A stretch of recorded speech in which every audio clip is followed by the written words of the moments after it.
Hello, everyone. Welcome to Santier Plays Guild Wars 1 again. Woo! Back to this one, because I want to. Haha. I have enjoyed streaming Guild Wars 2 recently, and I will stream it some more probably soon. But for right now, it's Guild Wars 1's turn. And we're gonna do some of this. Where some of this means leaving my guild hall. Yep.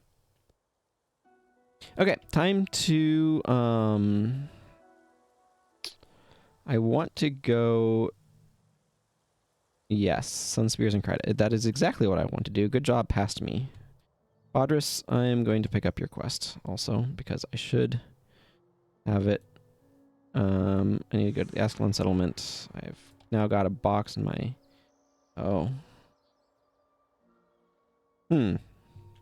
Cool. We'll worry about that later. Lion Guard Figo. I need to go talk to you. Hope everyone's doing well. I'm looking forward to unlocking more elite skills on this character. More elite skills for Vec over here to potentially use. That'll be good.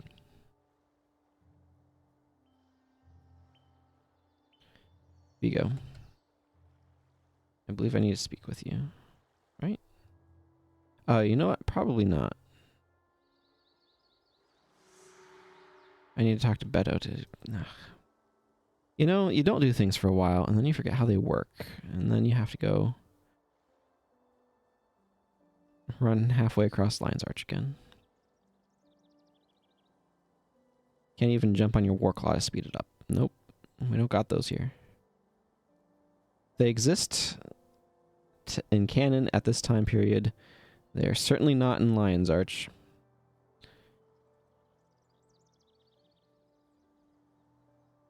That's for sure. Technically, I could bring a 6th person, but because the only 6th person I have to bring is a level 10 henchman, I don't think I will. Actually, I'll bring Claude. Claude can blood ritual. That might be useful for me and Ogden and Gwen and Vec. Hopefully not Mox. Mox should be fine. We wish to enter Lion's Gate. Yes. So I'm planning on going for about 4 hours today, for anyone who is wondering. I guess people who are VOD watchers, I always appreciate you. I see you in the numbers. You'll know how long I went for. You have the amazing cheat code of being able to look in the side.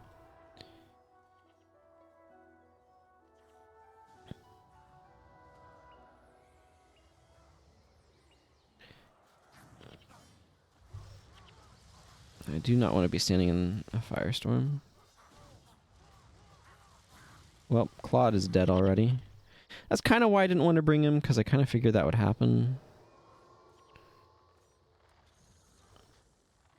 The biggest thing I need right now is levels, though.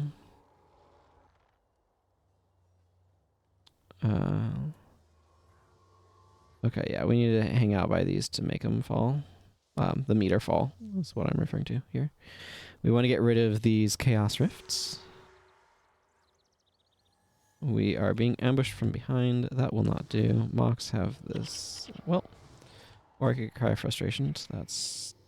That can happen too. One of the things Claude has going against him right now is he has terrible armor. There's just no two ways around it. I find it very interesting that they made this quest as difficult as they did. In terms of the level of the enemies, since the allies in here are pretty weak. Shadow over there is level 10 getting killed next to Angel, who's like level 2. And the henchmen are all level 10 and kind of paper thin relative to these level 20 plus monsters. Okay, that one's 18. That one's 22 though. There are only a couple of them, but they are nonetheless rather high level for what we're dealing with as our allies.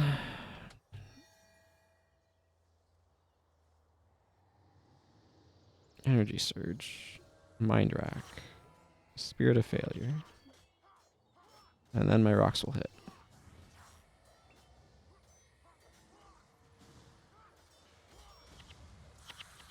Yeah, plus these enemies have good enough armor that they're taking a good chunk off of my damage. Which, you know, is unfortunate, but how the game works. I don't know why I sat down and streamed and my throat started tickling. Drink some more water here. Let's reapply my enchantments actually first. Let's protect us. You're level 10, so at least you're a little bit sturdier than some of these poor NPCs.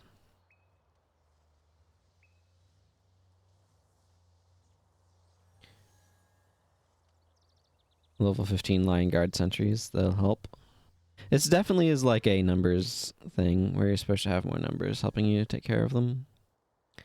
It's amazing that Carter fared so well during the Char invasion. Yeah, well, they had the help of the Mersat, and the Mersat definitely overpowered the Char, so I'm not too surprised by it. Hey, Gwen. Enjoying hanging out up front there. Being the Vanguard. Ebon Vanguard, perhaps. Okay, let's go talk to Cormier, I assume. Yeah.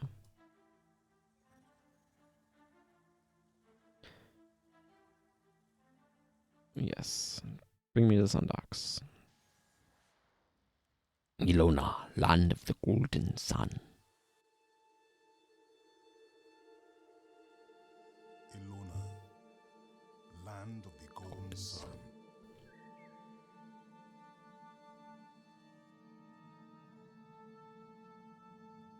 A land of wealth and bounty.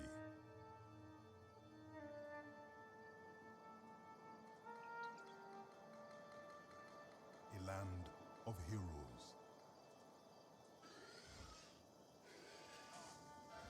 Go get him, Koss. A land protected by its champions, the Order of the Sun Spears.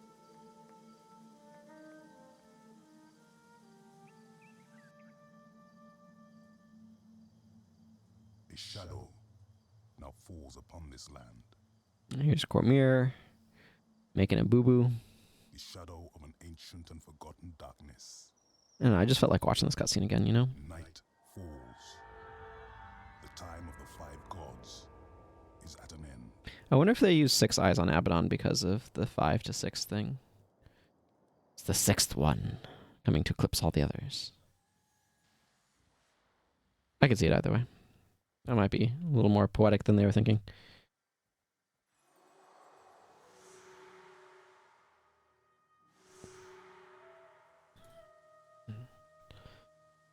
Okay.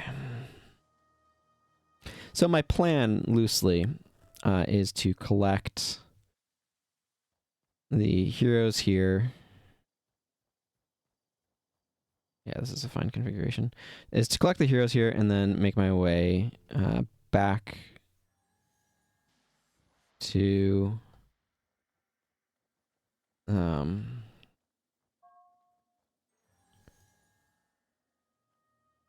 yes.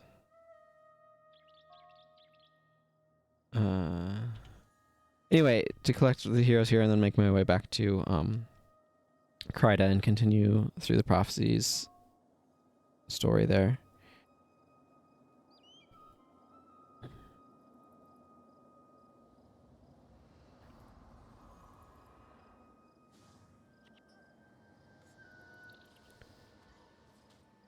I have really bad news for you, Sasuke. It's called Rocks from Space.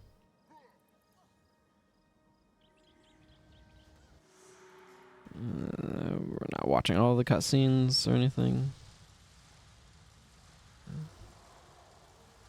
I'm gonna go ahead and grab Sasuke here.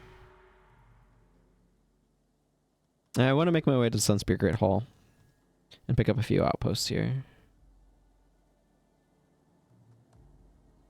Probably put a similar-ish build to what Mox has on Milani. Probably not identical. I'm likely not going to expect to bring Signa of Pious Light, because there's just not... Her attributes are going to be lower, so there's not much of a point in spreading them that far yet. But it makes... Part of me wants to go far enough to get to Consulate Docks, though.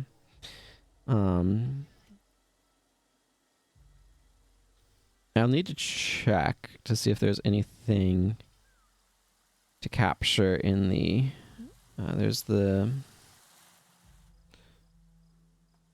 Here, let me...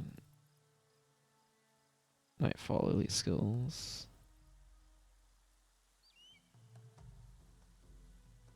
Okay, probably not. You just sent my character over to the mark while I looked things up. Actually, shackles can be captured in Isnor Isles, which is interesting.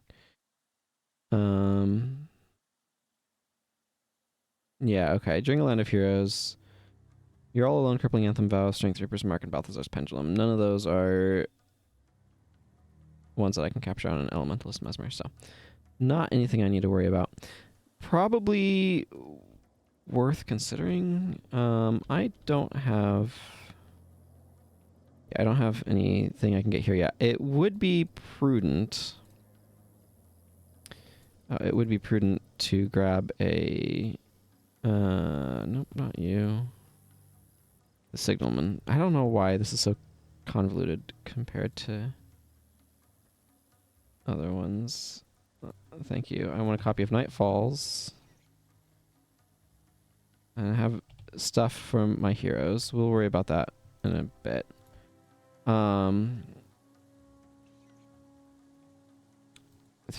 That is way overpriced. I'll be getting plenty of those for free.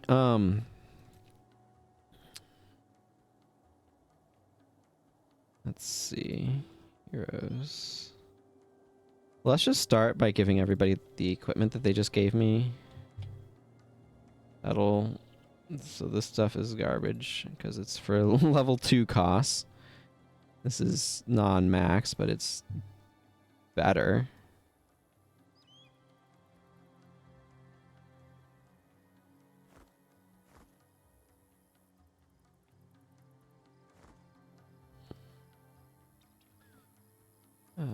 And then I need Milani.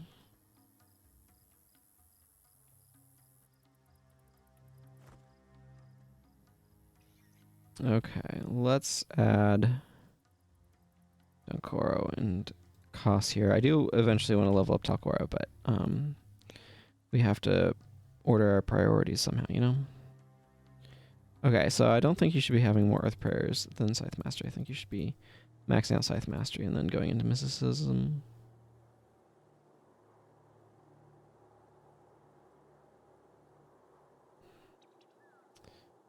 View Health is cute.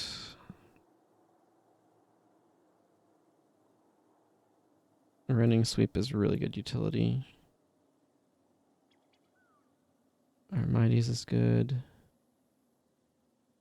I'm gonna put on Enchanted Haste for a move speed buff. Hopefully she uses that okay. Yeah, that's fine. I don't like resurrection skills on my healers. I feel that it tends to make them... You don't want the healer to stop healing people to resurrect, so...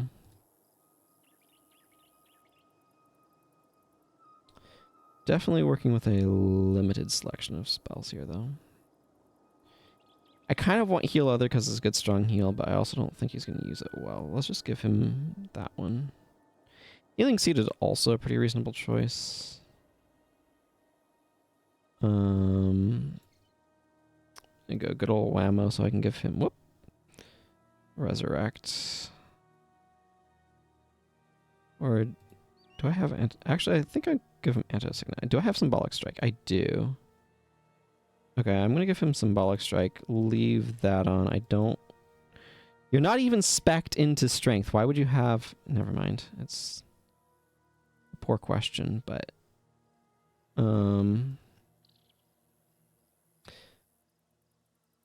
Server Artery Gash, Symbolic Strike, and... Do I have Galraths? No, I don't have Galraths yet. Hey, Amu. Technically, yes. There's a game called Highway to the Moon that you can go check out that I made with Vernacular quite a decent number of years ago now. There's a lot that I like about it, but yeah, Highway to the Moon is available on Steam. I should probably update some of my below the page descriptions. Should I be fitting in Vim or Gladiator's defense?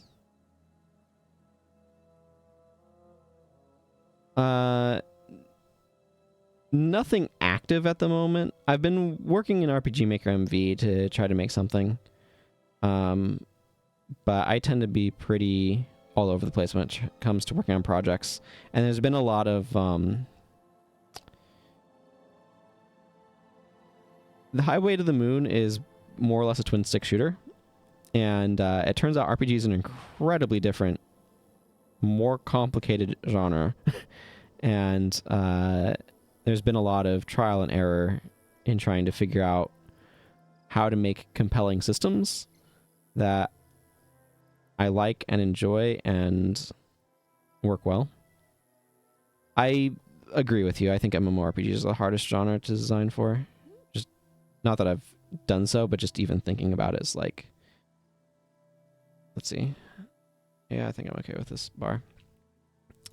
Just thinking about all the things that go into making them, it's just, there's so many impossible decisions you have to make. Impossible balance decisions, impossible, like, so many facets of designing MMOs is just impossible. I think Guild Wars 1 has it easier than Guild Wars 2 in that regard, though.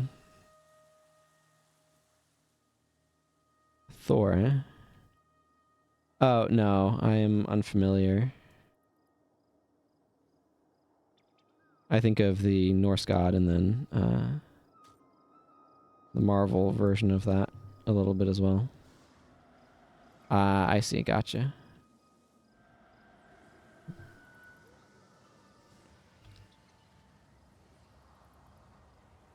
Yeah, I am unfamiliar. Okay, Dankoro, I see you are currently being chased. Okay, never mind. My spell was too late to matter. No, this is a second account that I decided I wanted kind of the new account experience, and also like my main account has had all skills unlocked for probably over a decade. Right? 2007? So yeah, easily over a decade. So the whole experience of unlocking skills and everything is super foreign to me. I actually made... I haven't used it in a while because I've been doing this, but I have a program here that I made to like generate codexes or other challenges, Skill Booster League inspired by stuff that Wooden Potatoes has done, just to try to inject some of that old sense of not having all skills available to you. But it's not quite the same as like playing through the game and seeing the skill unlocked pop up. So I've been... Yeah, I really like the Guild Wars skill system. I've definitely tried to. But RPG Maker MV is a little bit clunky in terms of adding stuff into it.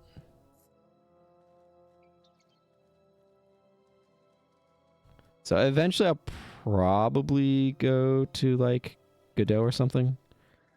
I know. Yeah, that's a...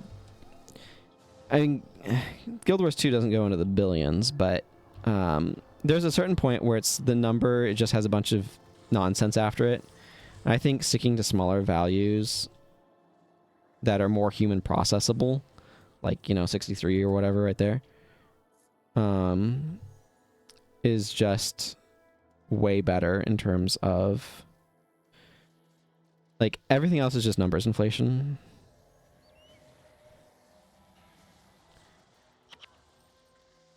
And maybe it's exciting to see a bigger number, but they all become contextualized eventually anyway.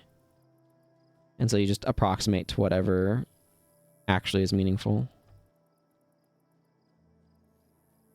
Yeah, Game Maker Studio is definitely another option. I poked around that one a bit. I want to poke around Godot and kind of figure that one out. I've used Unity some for some Nothing finished, but some experiments in the past. But well, let's just say they've been working on trying to redeem themselves after making an incredibly messy bed that they then had to sleep in. And I've been hearing good things about Godot, so I'm curious to seeing what it's actually like at some point in time, but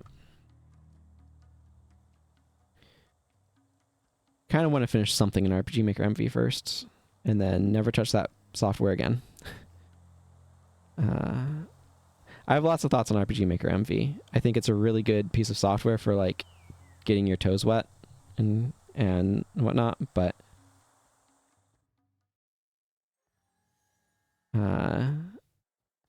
yeah, the RPG Maker MV is nice for coming with a bunch of assets and stuff that you can use, but its biggest failing, in my opinion, is that the editor interface cannot be modified, because you can modify the code, but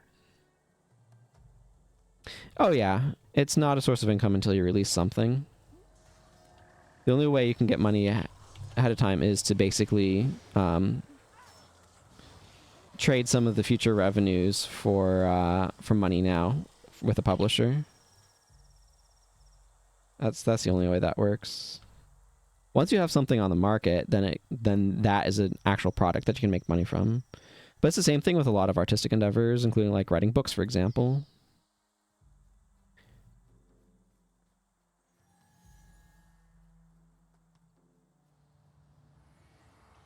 None of those things make you money until you actually have a finished product to sell.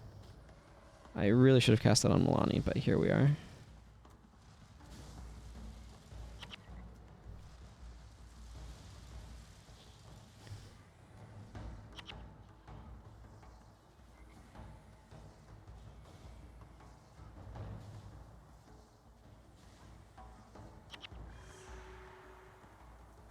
Okay, now I need to go talk to Field General Yao. Let's go do that. Get Sasuke unlocked, and then let's head back to Kryta, I think. Part of me wants to go to Consulate Docks and unlock Elias and Zenmai.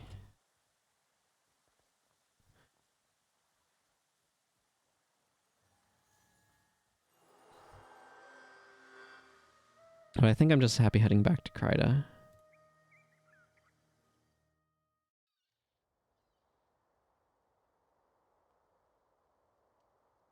Yay, actually, can I? Yes. Take that energy storage. Okay. Now I can add in Talcora and Sasuke and begin working on levels for them also.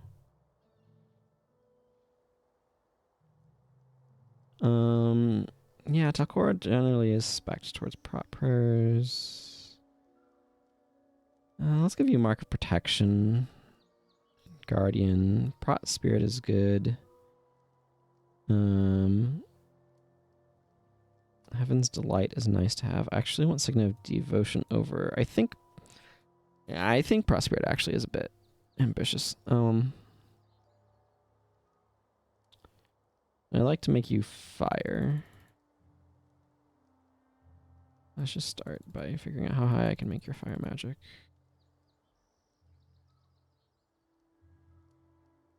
I need a better skill than Resurrect, but here we are. Yeah, Flare is fine. Liquid Flame is fine. Breath of Fire, Fire Attunement. This is my only fire, or like only Elementalist Elite right now, and I think that's fine. And Fireball. Yeah, that's an approximation of a build. Okay, I need to talk to... Yeah, there's a lot of different things I could be doing, but I want to go up this way. I need to go talk to Captain Greywind. I'm also going to need to go to Nibu Terrace. Either way requires me to go this way and not south. Oh, Imagine Malaquire. I want to grab that quest too. I should do that one when I'm up in that area. This gives me the Signet of Capture.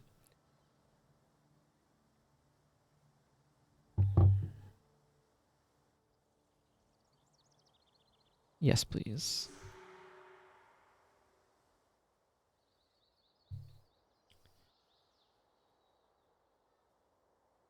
It's an interesting way of spelling Riley. Raili.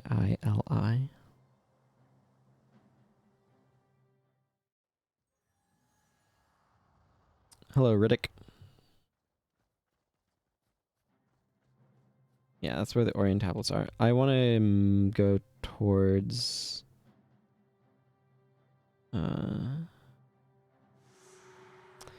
yeah, I want to go up to Captain Greywind in that area first. What are we under attack by? Tengu, you say?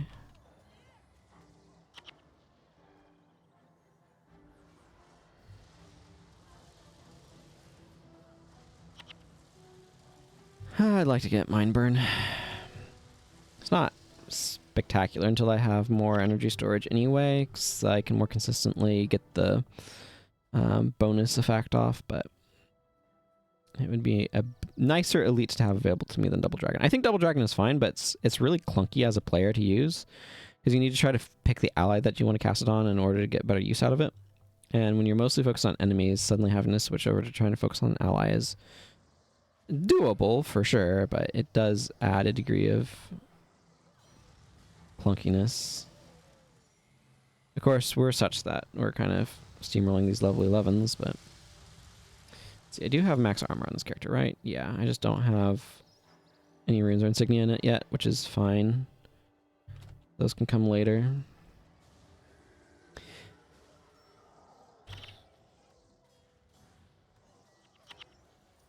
Eventually, I'll probably get this character like Elite Hydromancers or something, but that is so far down the road.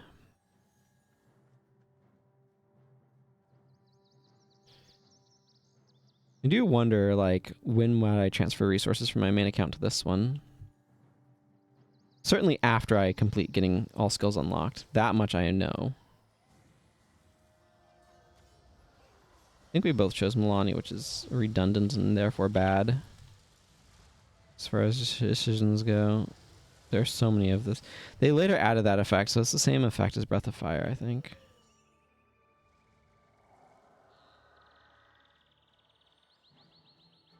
And I'm just thinking of... I recently randomly rewatched the trailer for Prophecies, which has... it features Devona Sin and Aiden and Rot Scale, but it doesn't really feel connected to the rest of the game, I guess you could say. And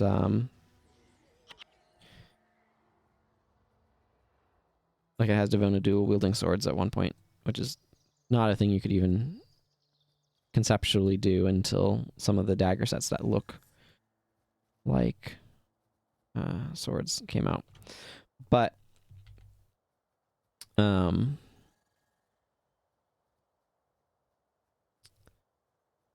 way Meteor Shower looks in that game is so, or in that trailer, is epic. I love it so much. Okay, Cry of Frustration spammers. Give you a nice big target. Yeah.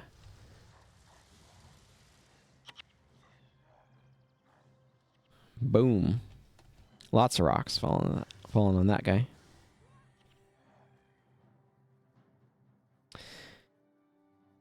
What game has the most satisfying feeling spells? That's a really interesting question. One of the things that's really tricky in general is to make a spell feel satisfying, you want it to be flashy. But to make it flashy, it needs time and like sound effects and all sorts of oomph factors to really give it the juice, as people say. And that is difficult to make practical. So like, there's a lot of spell effects in this game that I think are extremely underwhelming. Sometimes egregiously so. I think of Symbol of Wrath as a particularly good example of a deeply underwhelming spell.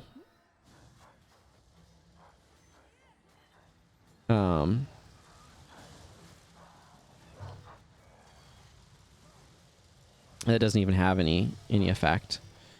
So this game's effects are, for the most part, a little underwhelming. I do love the feel of Meteor Shower and Firestorm, but they're not, like, that flashy, realistically.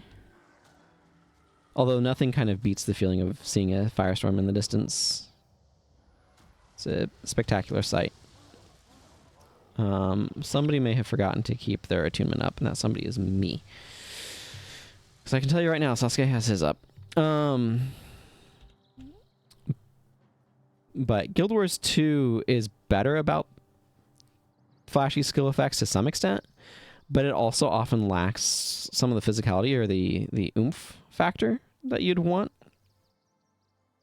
And one of the big problems that Guild Wars 2 suffers from is it wants its spells to be practical, so they don't have the necessary sort of like wind up and deliver, and stuff kind of is a little too fast in terms of its effects happening, which makes them significantly more practical, but it robs them of a great deal of oomph that they could otherwise have had. And it's not a whole lot that could be really done about that exactly. It's just a necessary byproduct of their goal of having things, of putting practicality ahead of pizzazz. And so I think about, like, Elden Ring has some really flashy spells. And I think one of the most satisfying spells in a game that's not like turn-based, because turn-based you cheat because it doesn't matter. The timing of things doesn't matter. I mean, it's not cheating, it's just a different system. But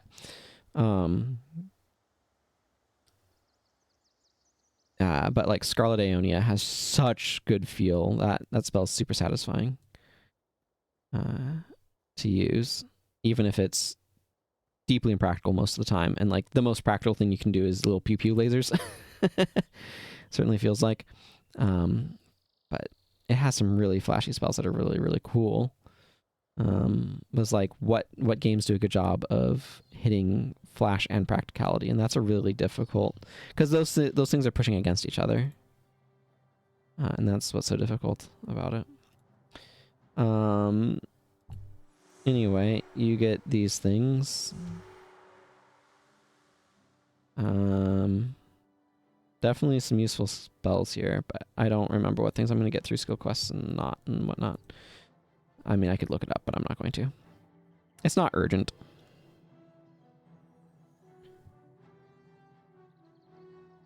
Basically, that's my stance. Okay, time to go grabs a free signet of capture. Remember to take a screenshot every now and then so I have something to put in the thumbnail. Let me tell you, the second Guild Wars 2 stream, I finished it, and then I went to make the thumbnail, and I realized I did not take any screenshots during playing the game in order to use as a thumbnail. I'm like, whoops.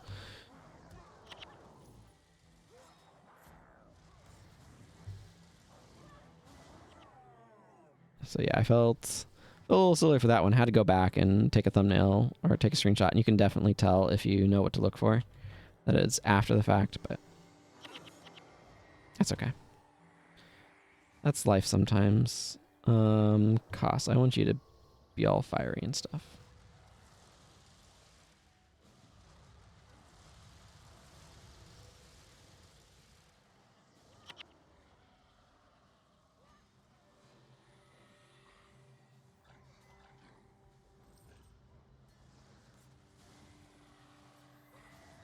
I need to reapply my enchantments. And I have soul barbs on me, so that didn't feel great.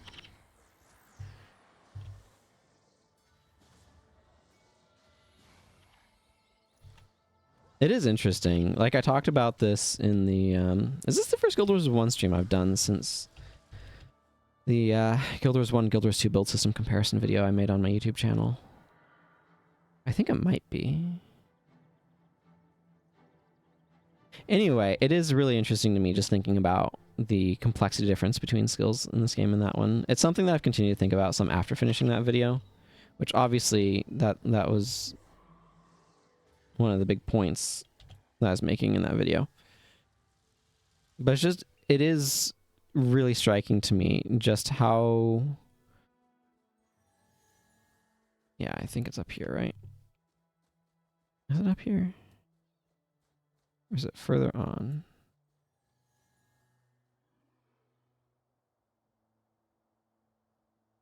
It's over there.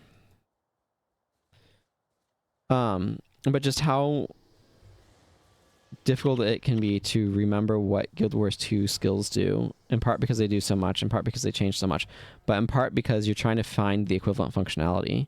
And one of the things I was reflecting is you don't run into that problem as much in this game because there's just not as much skill redundancy. Like, what I mean by that is you have Antidote Signet as a cleanse, and you have Remedy Signet that's basically a copy of it. But, like, you have only a handful of Condi Cleanse skills, really, when you look across all of the professions. And you can start to draw parallels, right? Where I can remember Remedy Signet because it's like Antidote Signet, but without the additional bonus conditions. And so, like, you get this effect where, like, in Magic the Gathering, you can be like, oh, this is a giant growth for remembering a pump spell. A spell that increases your creature's potency, right? And so it's like this with these additions. And so that gives you a basis, a point of comparison, a framework to work from. And so you have that, but you also are like, in this game in particular, just pulling it back to here, skills that do the same sort of thing, like Mend Ailment, Mend Condition, Dismiss Condition, like they all function a little bit differently.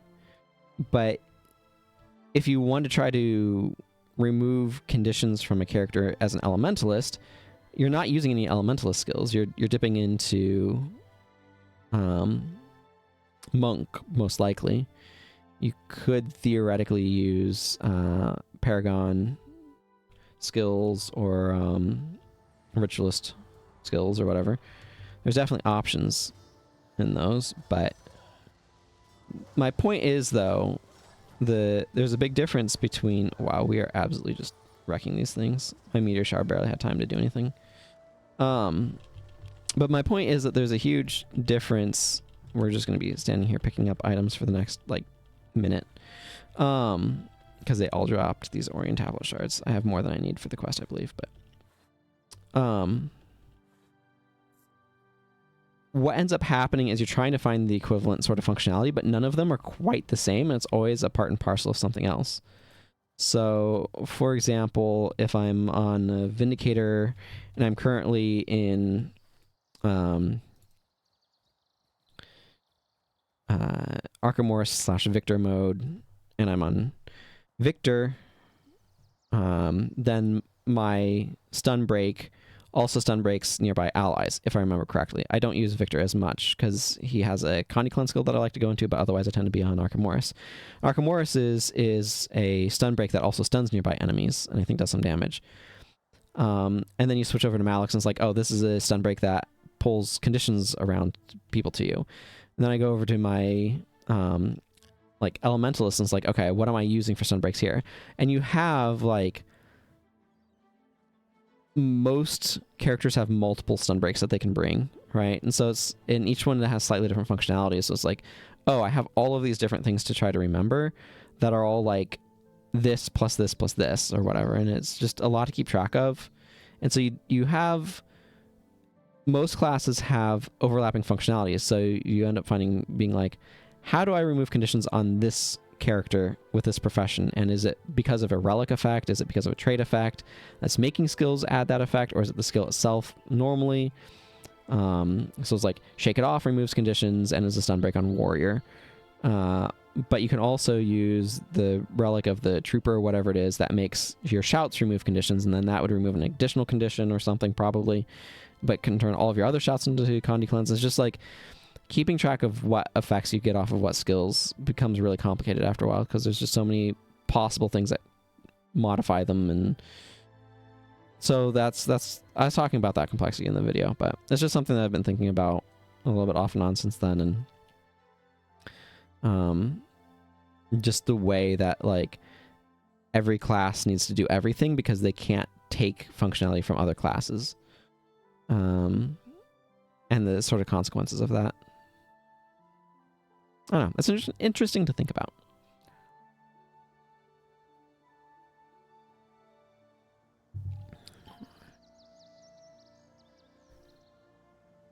I'm going to Nebo Village, by the way. I have... I need to turn in the Hot Springs murders. And I have the Weaver of Nebo to turn in as well. Follow the road through North Dakota Province to Nebo Terrace. That is my quest objective right now. Just kind of an interesting quest objective.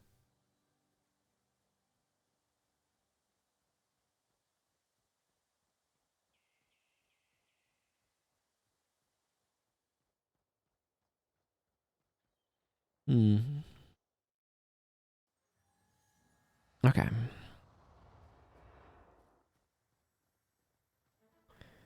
Got some Ettins that I'm going to end up fighting here, because they're going to want to get a piece of us. It's really hard to tell if Sasuke has put his double dragon on Koss or Milani. Or someone else even. That's also a possibility, I suppose. Talk to Ethan, the artisan in Nebo Village. I'm going to. I'm probably going to continue on from there to Beetleton, though. That would be a good idea. Because there's at least one skill quest in Beetleton. That would be good to do. Hey, it's an oven. Neat. Little fancy stone oven here. Nothing, no steam coming out the top, but you know, don't really expect them to have done that.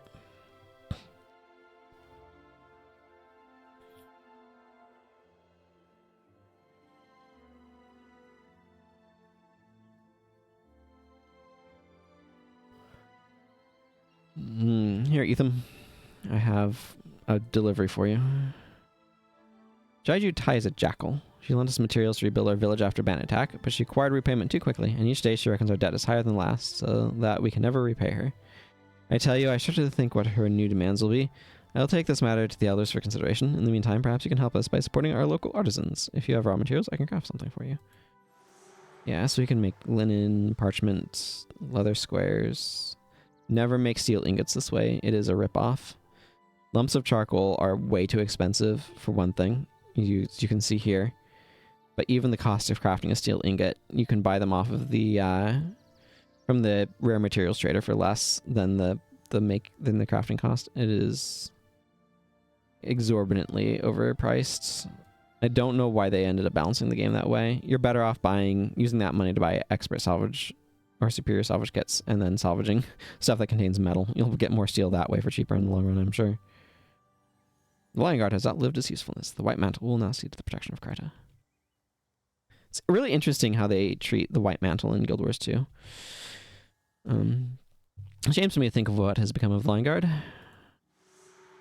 Ah, you're back. Well, I have been replaced as the investigator on this matter. You should speak to the Inquisitor Gilead. He's in charge now. I'll take those papers from you. Thank you for your help. The Lion Guard is obviously in demand, so the White Mantle will be taking over the investigation. Your service to the people of Kryta has been noted. Thank you. Illusion of Weakness is not a skill I particularly tend to use. Grasping Earth is nice to have available. That one would not be bad to give to, like, Milani or something. I think it's probably a bit better on Assassin, actually. Man, have you ever really studied, like, those are some really elaborate facial tattoos. Or tan lines? You could wear some sort of tanning mask for that, right? Little strips of something on you. I mean, they don't have to be tattoos, they can just be paint. But it's very elaborate either way. It makes me think of the Luxons, actually.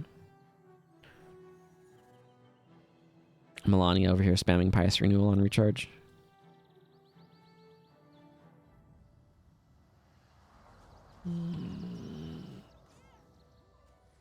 I got Sasuke leveled up.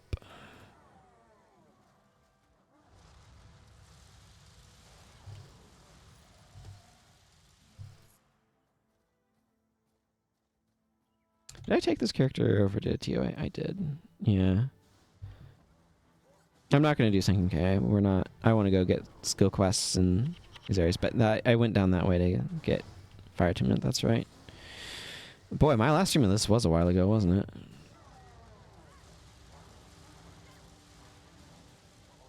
Yeah, they die a little bit faster when they're being set on fire with every skill, don't they?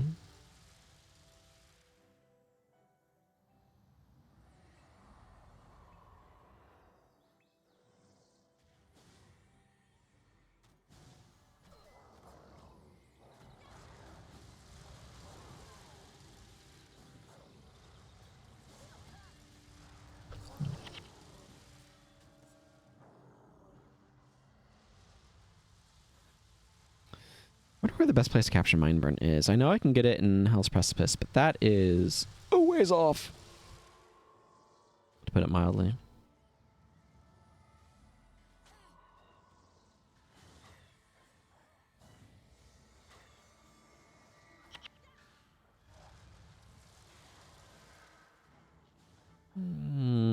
Okay, they're taking slightly more damage from fire at the moment for me.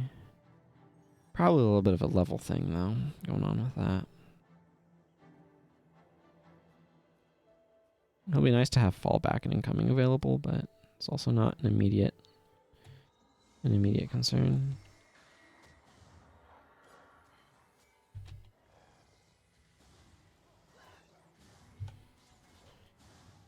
What makes for a good thumbnail?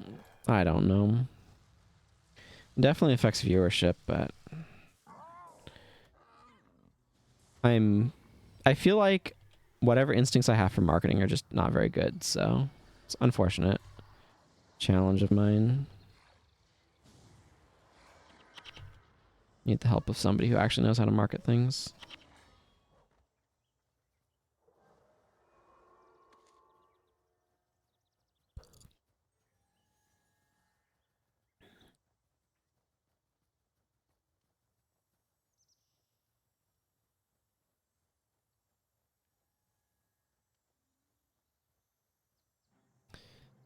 Part of it is it requires so much fiddliness with trying things out too. I don't want to game algorithms. That's what things like YouTube are, is gaming algorithms. If you really want to be successful. That or just get lucky with them. But one way or the other, you're a slave to the algorithms, so. Elder Hezron needs to speak with you. It looked like I was getting Inspired Enchantment and, yeah, Water Attunement. That would be good to grab. I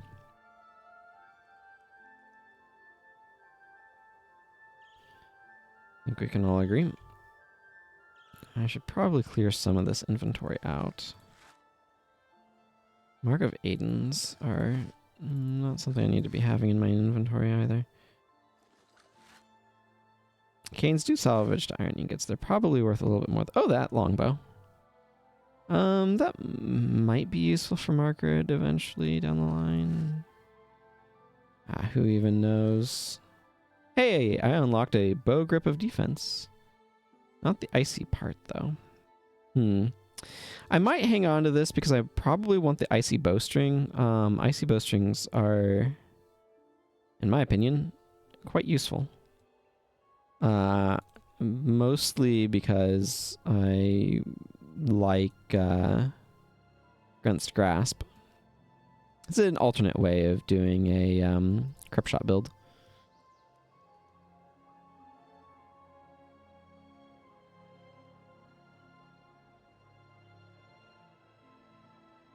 I got a lot of iron, I'll say that. I'll go ahead and salvage this Entenhide for its tanned hide square. I think I'll have to check if my Dervish has enough things for more pieces of maximum armor. But she's not a priority for me at this exact moment. I got Pious Renewal, and that really satisfies a lot of the like immediate need for elite skills on my Dervish heroes.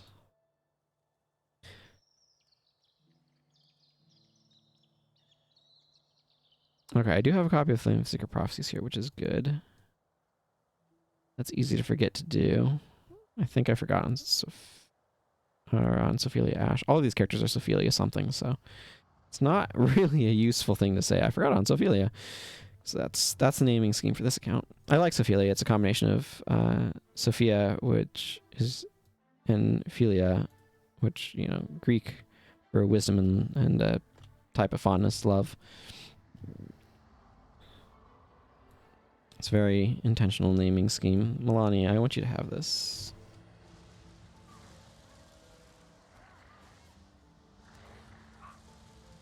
These guys will be especially vulnerable because of Hellhounds are weak to fire, and then they like to frenzy, and it's the best news ever. I love fighting Hellhounds on Fire Ellie.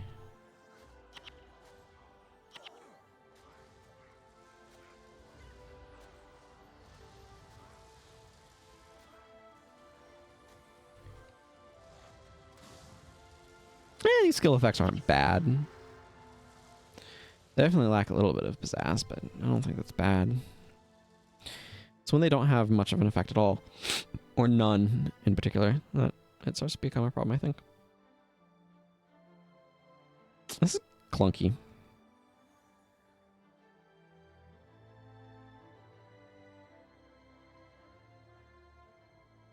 You should unlock Galrath Slash for doing the villainy of Galrath, if there's not another way of unlocking it.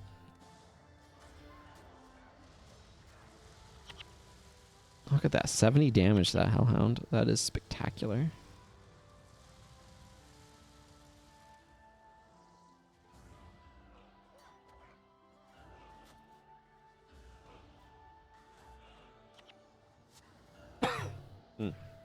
Random cough there.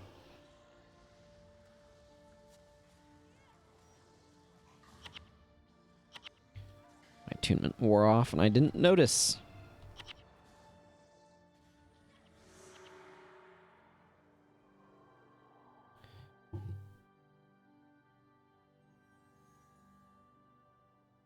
Look, Rangers have an inherent advantage against Elementalists, so stop thinking you can take Acolyte Jhin, Sasuke. It's a bad type matchup. Not only does she have all the damage that you could deal, well, maybe not with air magic, but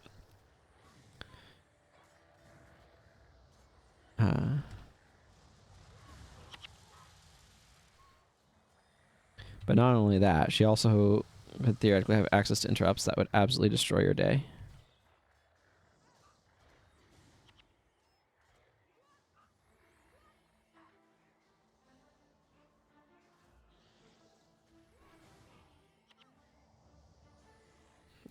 Speaking of days being wrecked, Milani is getting absolutely blind spammed over there.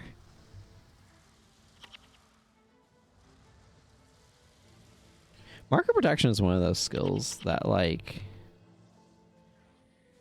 could be so much more than it is. It's not, like, terrible, but it has so much potential to be so much more.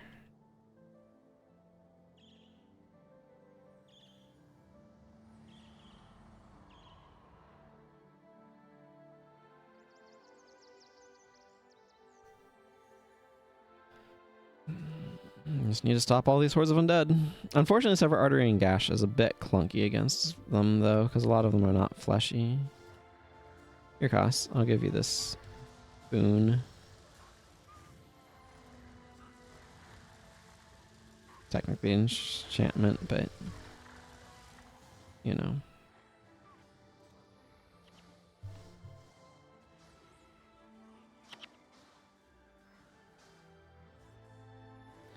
Level 3 Raging Cadavers show up in the, like, these Raging Cadavers and Restless Corpses are enemies from Pre-Searing Ascalon. They show up in the Catacombs. A little bit weaker now, let's just put it that way. I should not stand in that.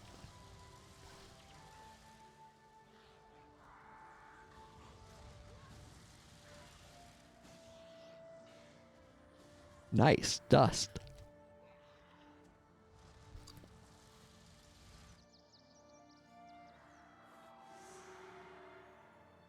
We at least need to survive through a bone dragon. I remember there's a bone dragon that shows up at some point.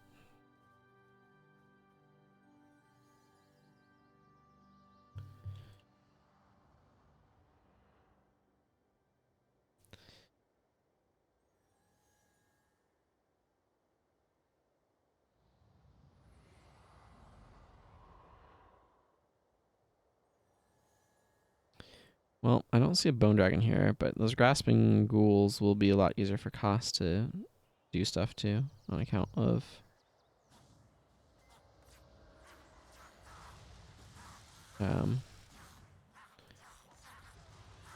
Oh, there's the bone dragon.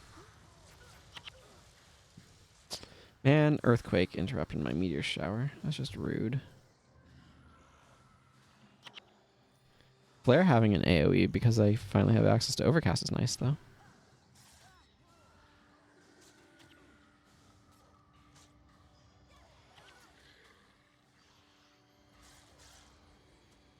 It helped Alcora out. Melee attackers. I am getting somewhat curb stomped here.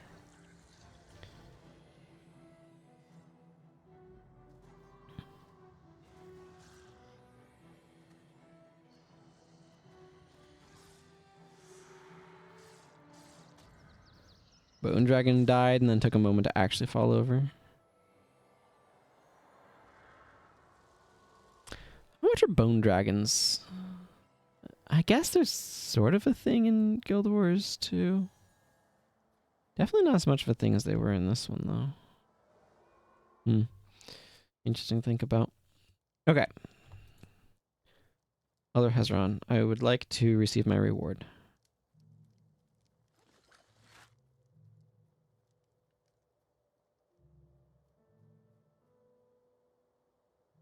Name will live forever in their hearts. Inspired Enchantment is a weird to use skill.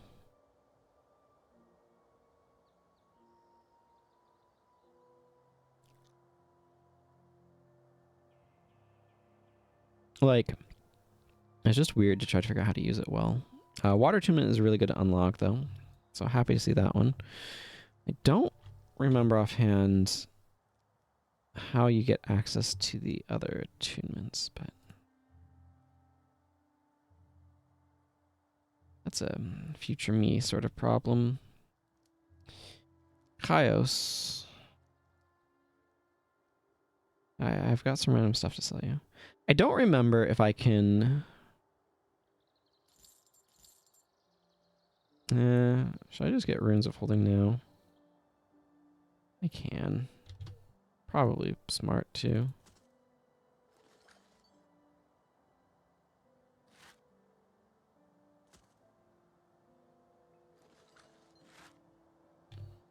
There. It's a proper inventory now.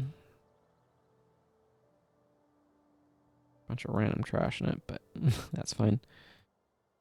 Plenty of time to fill it up with stuff later. Okay, let's go talk to Magic Malachoir so I can remember to get this taken care of. He needs to show up in the Wizard's Tower stuff. Magic Malachoir, it would be cool for him to show up at any point in time in Guild Wars 2 stuff, because he should theoretically be alive. It wouldn't surprise me if he's a Wizard's Tower wizard, though. From the Wizard Court. Thank you. These shards are very important to my research. Now leave me to my work. Soon all will be revealed. Ah, he took all 20 of them. Very nice. Long have I studied the mysteries of Tyria, and I have come to understand many things about the world. You will often encounter creatures that use skills that you would like to learn. I've created a means by which you may do so. I call it a signet of capture. Nothing is gained for free, however, and there are rules you must follow if you are to use the signet. First, common foes do not possess the necessary energy to charge the signet. It will work only on those who possess exceptional power. You will recognize such foes by their colored auras. After you have defeated a worthy foe, simply stand near that foe and use the signet of capture. The nearby foes who are sufficiently powerful will be affected by the signet, which will then transform itself into a single skill of your choosing. There are some exceptionally powerful skills that may only be gained in this manner, so the signet is a very valuable resource. Yes. I will equip it later. So he gives you one now, and then you can come back to him after you're capturing something with it and get a free one. Oh yeah, Sadie Savitas is here selling pink dye for breast cancer awareness. Remember, mammograms save lives. Or at least extend them. Suppose if we're being technical about it.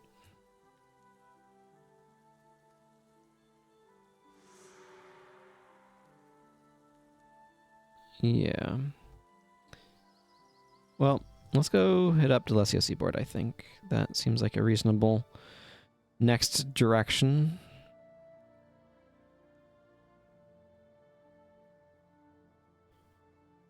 So we're going to take it.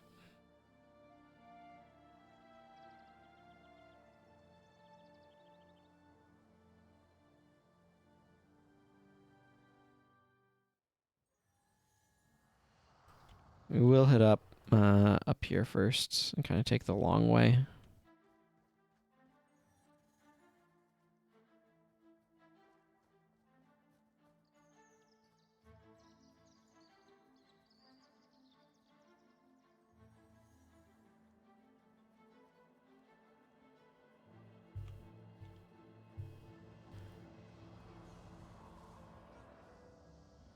I don't know why I cast it on Dunkoro. Actually, I do know. This is poorly organized and cost is below Dunkoro on the list and clicked on the wrong name.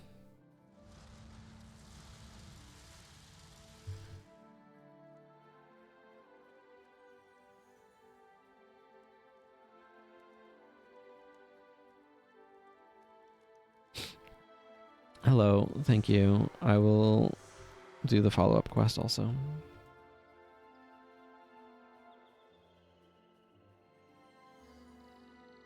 If I can figure out how to get down this hill. Need to go to the Delesio Seaboard.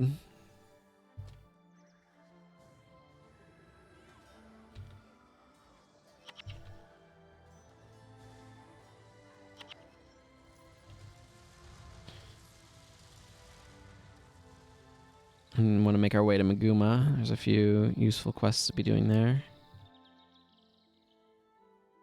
Did I skip any in beacons, actually? That's Far Shiver Peaks. Northern Shiver Peaks. Yeah, I definitely need to go do that one.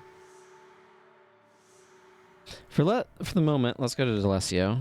Just down this way and then over a little bit further west.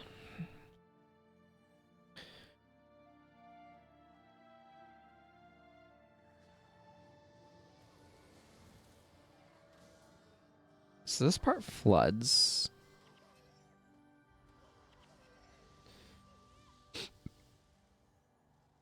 Some of the Guild Wars 1 and Guild Wars 2 geographical changes don't make a ton of sense to me.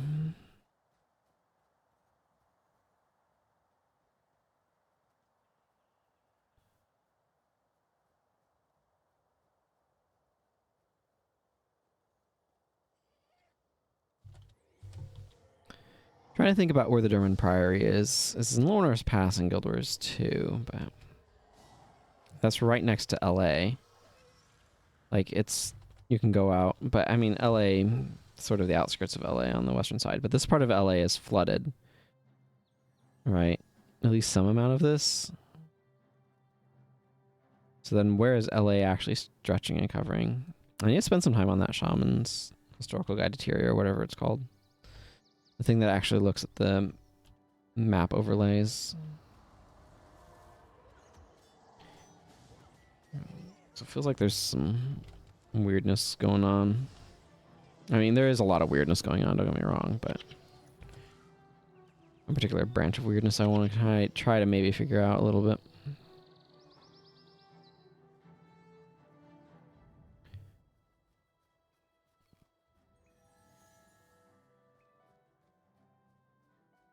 Okay, Delesio Seaboard. I'm coming for you.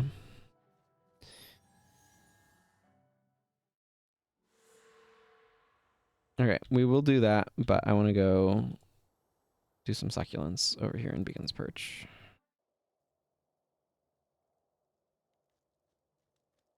I think, yes, another level. None of these people have leveled yet, though, which is very disappointing. But I want to do this quest, and I want to do the Deserters one, because that'll get me more skills as well.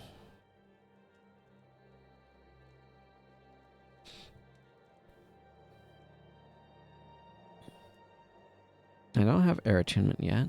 It's really important for anything. I do have earth attunement, but I don't have stone daggers. And I just got water attunement, but my skill selection on water magic is pretty paltry at the moment. I need ice spears. And why are there still refugees? Haven't I done that quest? Yeah. Pretty sure. Come on, Joe. Let's go get you some food.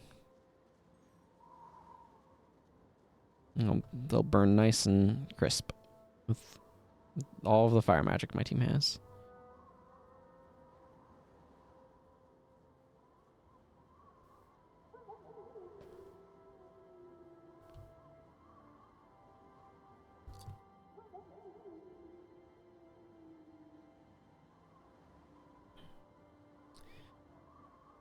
All right. Get my enchantments up. Not looking forward to fighting more centaurs, but here we are. On the other hand, I outlevel them a good bit now.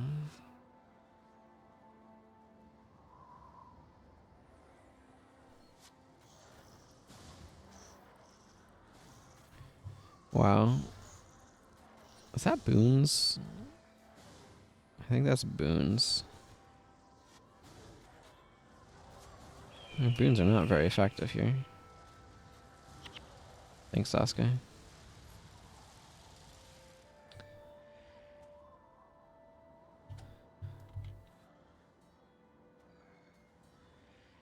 Bonds, not boons, excuse me. Life bond or whatever.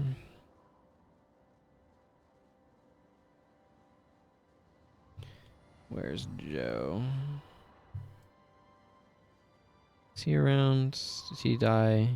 Yep, he died. Joe has a tendency to die. It doesn't matter. We can just read the zone and hand him the things. He doesn't actually have to follow us around. These guys are so weak to fire. It's amazing.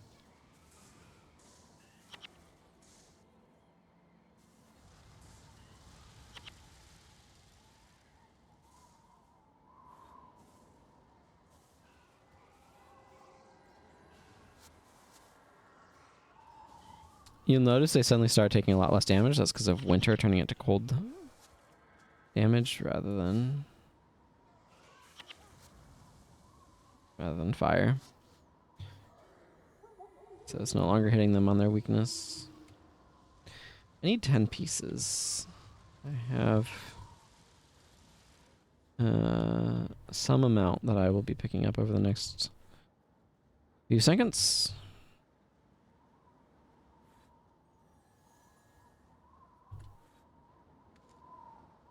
All right, that's good, lad. Let's go make Joe not dead. So I can actually turn these into him. Hand it over. That thing. That succulent juniper flesh. Oh, meats, excuse me. Succulent juniper meats.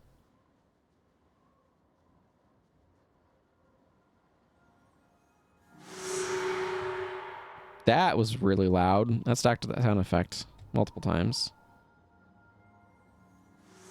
That's a good lad, Joe. Awful. Thank you for taking such good care of Joe. Sophia Rex, you tell Master Sableton that he doesn't have to worry about Joe any longer.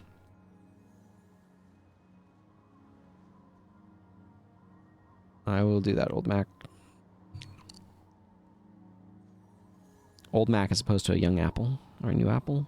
I don't know. Trying to make a joke here. Don't know that's working.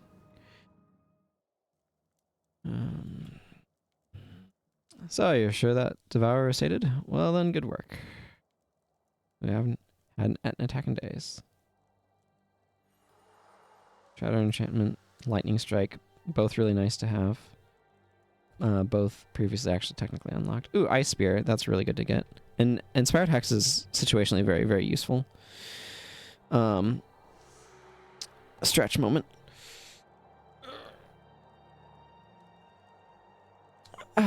Good stretch. I think this is... I can cheer. Flex.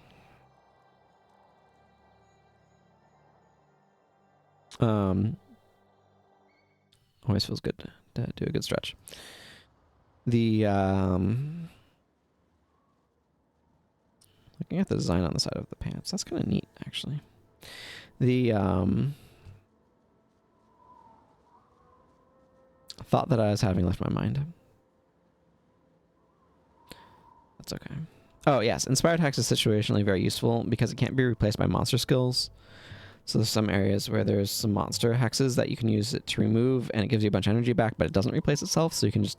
It's a 0 recharge hex removal spell against monster hexes, functionally, which can be extremely useful in some very specific missions.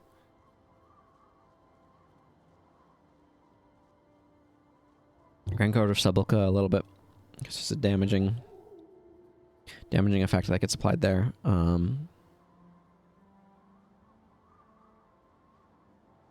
A few others that were coming to mind. I've kind of blanked on them at the moment. I'll just go through this group.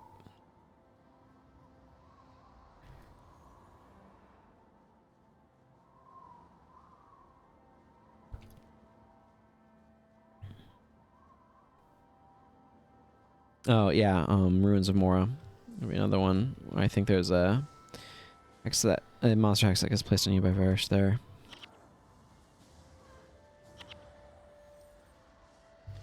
That one's useful.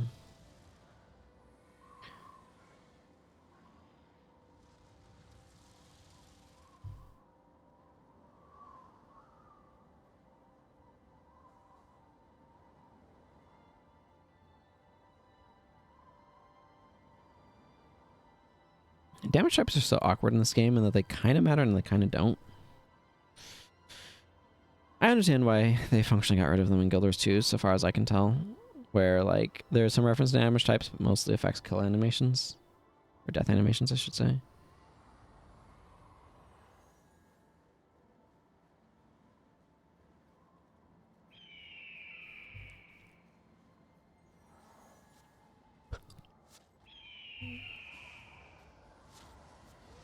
Have a thing, costs. Have a thing.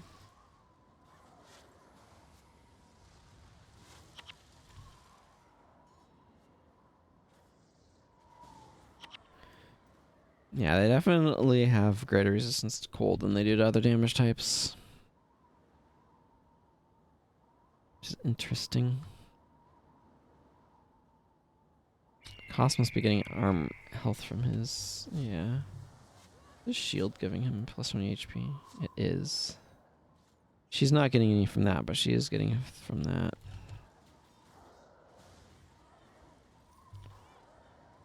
Well, these centaurs are quite fragile, which is nice.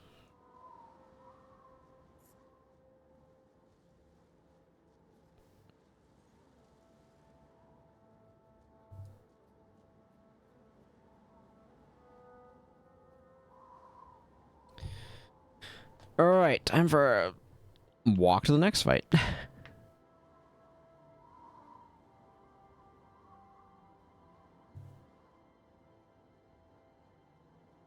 This is where fallback would be really nice, but I don't have it yet, so... I don't think? I realize I might be wrong on that.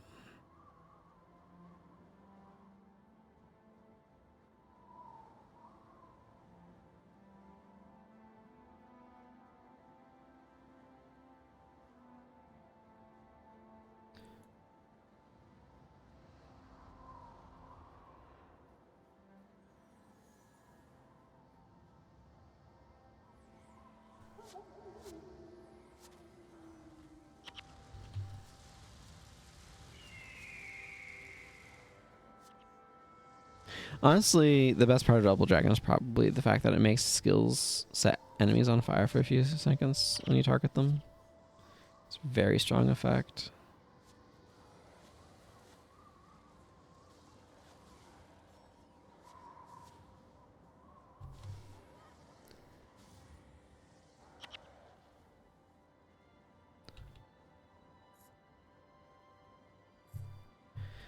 I'm weirdly quite tired right now. I mean, not that weirdly. I mistakenly failed to turn off the... or put my phone on Do Not Disturb, and I got woken up by Somebody sending me a message like maybe 30 minutes to an hour before I would have liked to have woken up. It happens. I just need to try to remember to actually put it on Do Not Disturb tonight. It also feels a little bit like Saturday to me.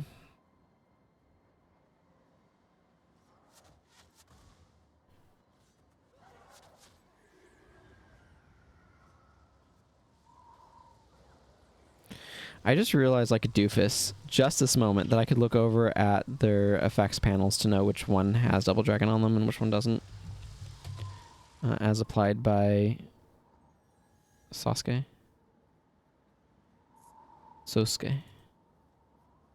If you're giving that a Japanese pronunciation, that would be a long O.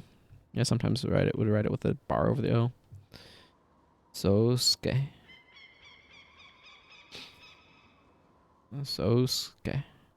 The U from the Su tends to get dropped. It's technically like, I think still there. Susuke. But it kind of is, I don't know, a suppressed sound in some regards.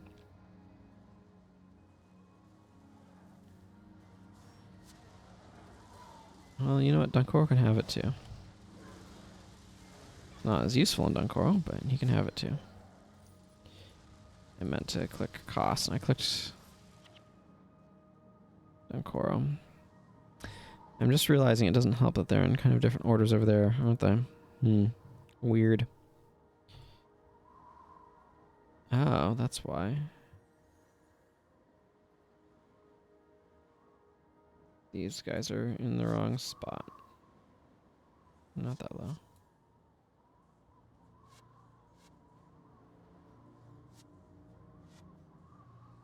Like that. There we go.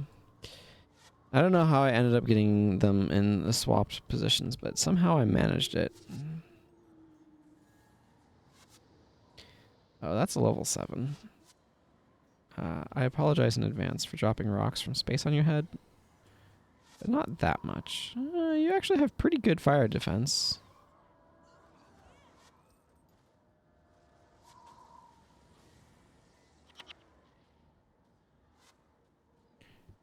Warrior deserter. Let's reclaim the supplies.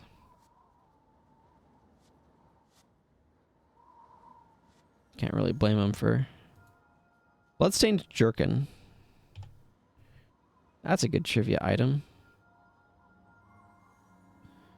You know where you get the bloodstained jerkin?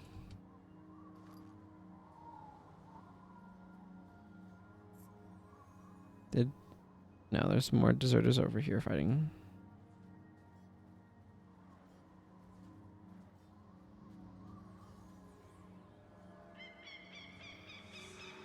There we go. Shiverpeak Warrior's trying to do my job for me. I certainly don't complain.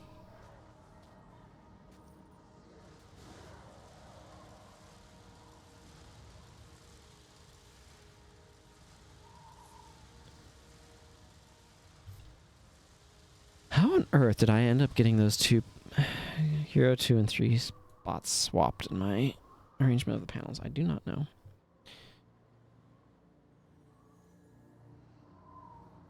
Oh, yeah, huh. Now that I'm thinking about it, I think I was supposed to talk to, like, Menlo and company and bring them up with me, but I think I just missed them or forgot or something. It doesn't matter that much. Inspired Hex, that's a nice unlock. Ice Spear, also a very nice skill to get access to. That makes water magic a lot more palatable. Not entirely, but a lot more. There is a possibility, if I remember correctly. Hang on.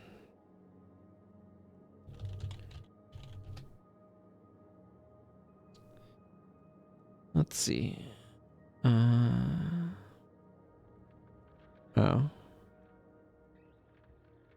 Maybe not. Where can you appear? Yeah, that's our southern end.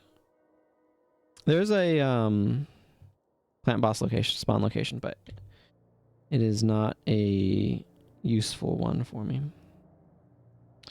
I don't even have any overcast spells right now in water magic, which Ice Spear really benefits from, but I mean, it doesn't need it. It just would be nice. Okay, well, never mind that. Let's get this back on there.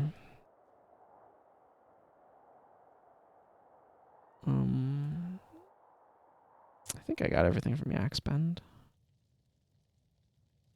My Captain Osric still...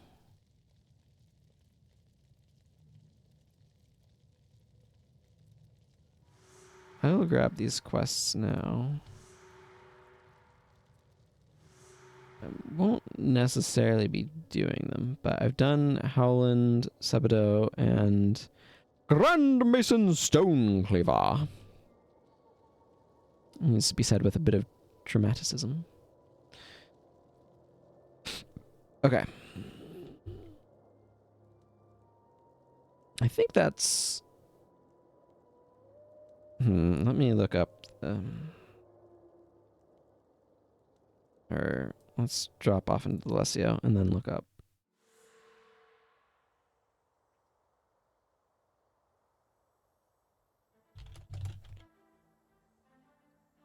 This is skill acquisition quests. Okay. Yes, I do want to talk to Mantle Knight Korea. You are correct. Thank you. Token of Janthier. This would be something really spicy for them to bring back. Wouldn't it? I'd say yes. Improve sale value. That's what we like to see. This might be worth looking into, seeing if it's better for my heroes, but I'm not going to think about that right now.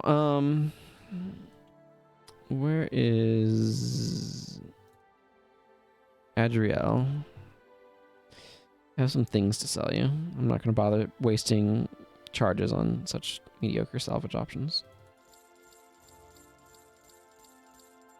Okay.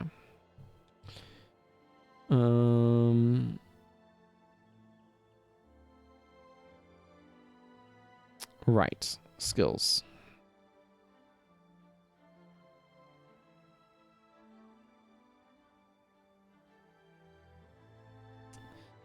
Okay. So, Mesmer specific ones and this one. Empathy is a skill that I would get through the Mesmer test quest, but I'm pretty sure that's the only way of acquiring it. Is that right? Yeah, that's the only skill quest that gives it. So I will need to acquire it. I can apparently get it through hero skill trainers as well. So that's a consideration, but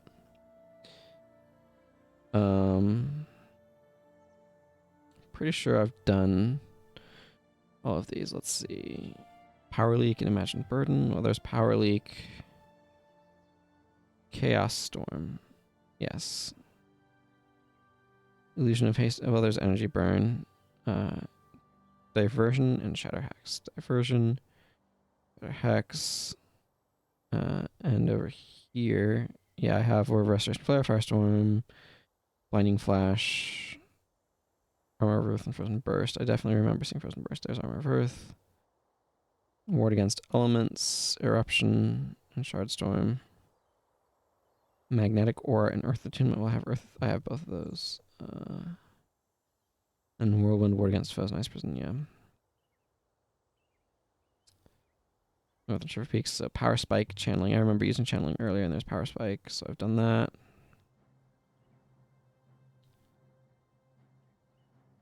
Lava Font, right there. Applies for the Duke. That gives me Ice Spikes. I remember seeing that. I also have Distortion. That's good to know. Distortion might be vaguely useful at some point in time if I really want to spec that way. And of course I have Fireball and Phantom Pain. Let's see, that's Post-Searing Ascalon. Gale and Mantra of Frosts. There's Gale. I just did Lightning Strikes on the Deserters. Inferno and Mantra of Lightning, I have those. Lightning Orb and Wastrel's Worry. There's Lightning Orb and Wastrel's Worry. Sorry, I can't read chat if anybody's saying anything right now. There's a second spot where you can get Gale because they overlapped those for some ridiculous reason, and Leech Signet. Which I remember talking about that at the time, that being useful. Hot Springs Murders, I just did that one. Undead Hordes, I just did those. Okay. So those are the skill quests there. And I think I have these ones as well. So Deep Freeze / Mind Rack. Mantra of Earth and Fire Attunement, which I definitely have. Earthquake and Blackout. Earthquake, yeah, there's Earthquake and Blackout. Okay, so that's Southwestern Creta. So there's several in Maguuma. Serious Message. That gives me Stone Daggers, so that one I definitely am looking forward to. Air Attunement comes from Eye for Profit, so that'll be good. Conjure Frost is very meh, so is Arcane Thievery, but I'll pick them up. Spirit of Failure and Iron Mist, and Meteor and Spirit Shackles. Meteor will also be nice to get access to. I don't have that one yet. And then Crystal Desert has some. Arcane Conundrum will be really nice to get unlocked, actually. Obsidian Flame is really good to get in general. Elemental Resistance and Incendiary Bonds there. Windborne Speed, Aetherlord is garbage. Guild's Flame Burst. And there's some skills that unlock when you swap professions, but that's not super important. Okay. So we're good on skill quests up through this point, basically, is what I have just spent some time confirming.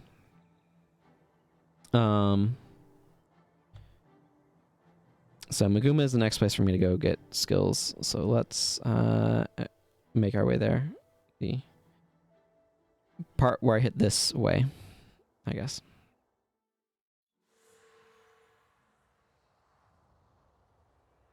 Yeah. Ended army marches toward the Temple of Tolerance.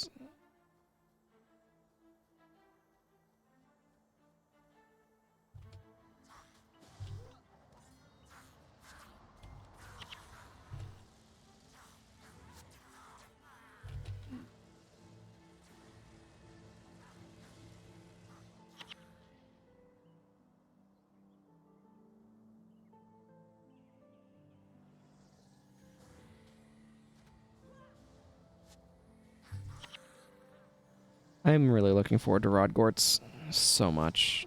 That's one that I need to buy, though. Rodgort's Invocation. I should check to see where I can buy that. It's not super useful until I can dual attune, just because the energy requirements are so high, but...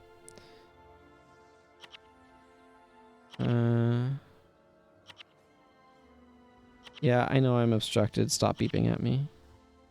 I'm spending too much time using a scroll bar. Trogdor's Invocation. I mean, Rodgor's Invocation.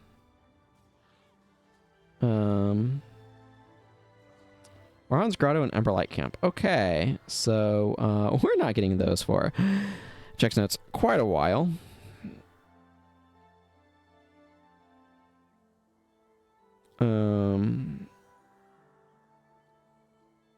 Yeah.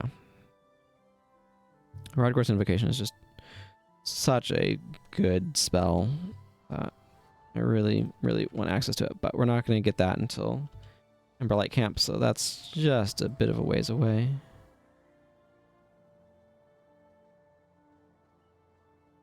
I kind of want to level up faster than going through this stuff, but... I mean, there's skills that I want to get going this way, so I'm going to, but...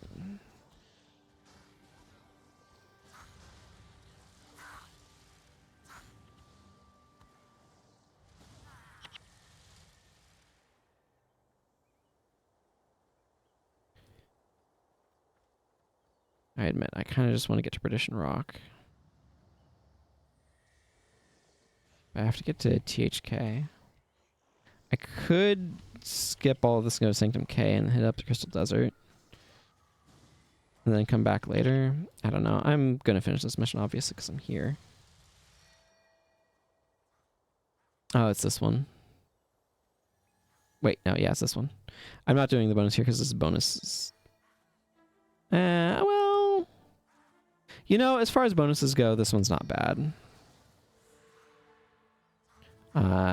If you're on an Ellie. It's awful if you're on a physical attacker. Martial attacks. You have to hold an offering and and carry it the entire way, and that kind of sucks, but need to make sure. Yeah, I know all these places getting pinged because enemies are attacking. I need to make sure Benjamin McCullough survives. And he's getting his face kicked in by a lot. Yes, please. Marker protection him.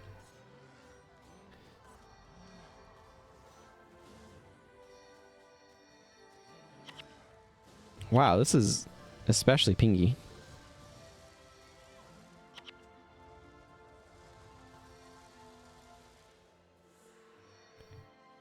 Okay. Well, hopefully that means the door will open, but we still need to clear out this town, so we're going to do that. Cost, you're going to get double dragon. Masterless minions are a threat to everyone. Make sure to not leave your minions masterless today, or some marketing spiel.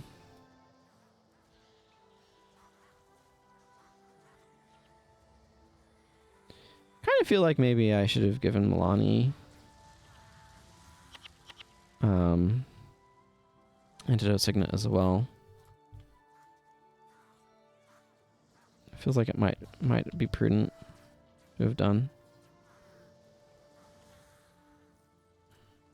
Well, I will say this, Fireball definitely hits harder than Flare.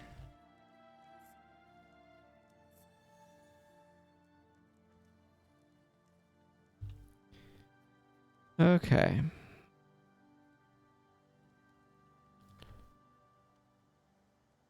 I think it's back this way. Yeah, Gate Guard McCullough. You saved my brother. I will let you through.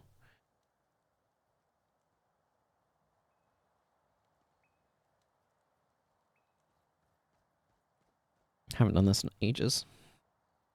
But hey, I'm on Nelly.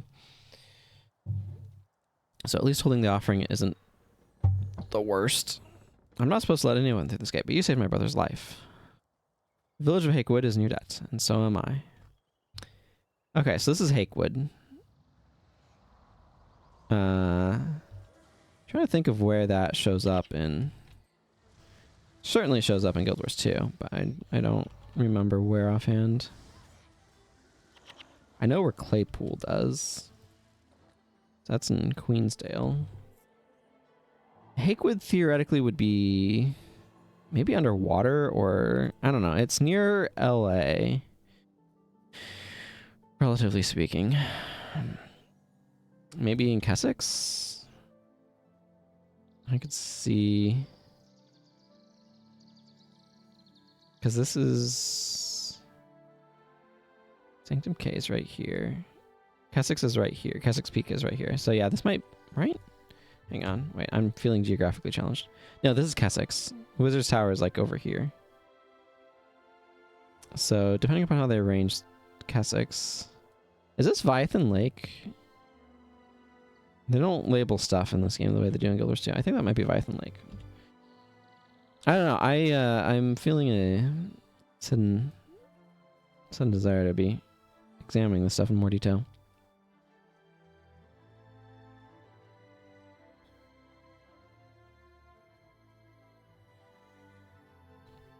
Did I miss where this offering is? No, I don't think so. I think it's a little bit further on, isn't it? Right? I'm not... Hang on. Now I'm paranoid that I missed this offering somewhere.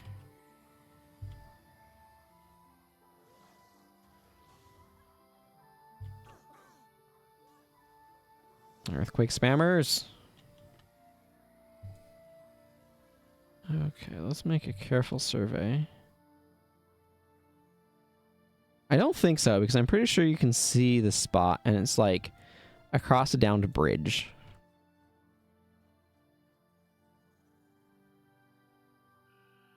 It's one of the worst bonuses and prophecies if you're a martial character.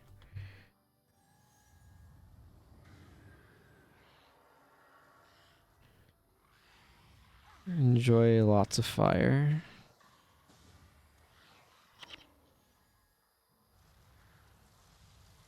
I like donuts. It's apropos of nothing in particular, but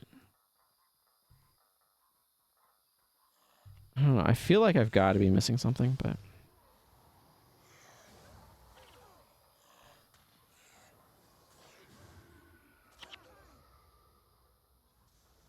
I was trying to double dragon, but I got interrupted by an earthquake. No real earthquakes, please.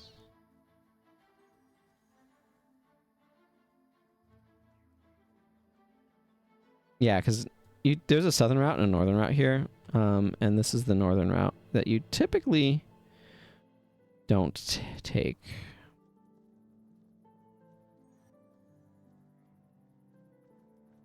The offering should be this direction, I think. Like there's this little area right here, maybe, where it's at. Earthquake incoming. There's the earthquake that I said was incoming.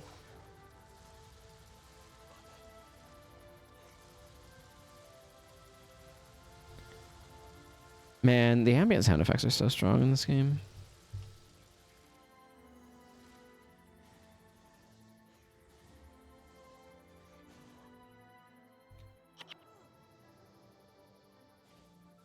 Man, it feels so bad. Earthquake has like a 2 or 3 second cast time, so it feels so bad getting interrupted by it. 3 second cast time. Yeah.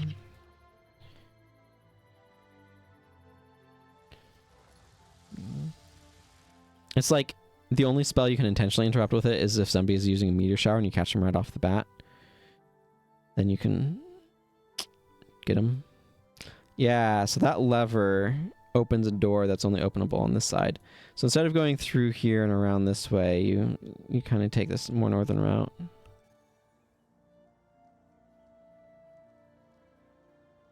And this Melandra offering needs to be taken without being dropped. No drop item to that spot in the statue of Melandra over there.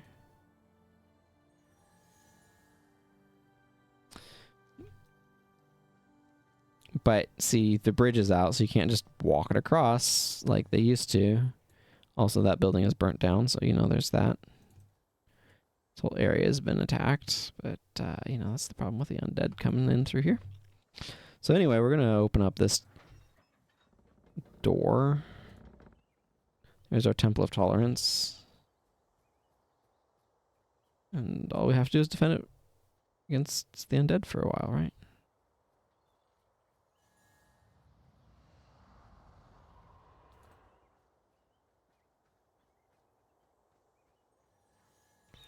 Yeah, I need to make sure Confessor Dorian survives. But this can go up this way. And I don't know. I am taking this mission into my risky little hands here. Hoping that I haven't gone far enough to trigger any sort of spawns. I think I need to go all the way around. Never mind. We're not going to worry about that. I'm just going to hold this for this whole defense. And we'll hope that Confessor Dorian stays alive and everything. You can drop it off in the middle if you have some people helping to defend and then take some with you. I might drop Koss, Dankoro, and Milani off. And take out Talcora to drop off the thing. And Sasuke. That seems risky though. There's no reason to risk it. Might as well just do the full defense, right?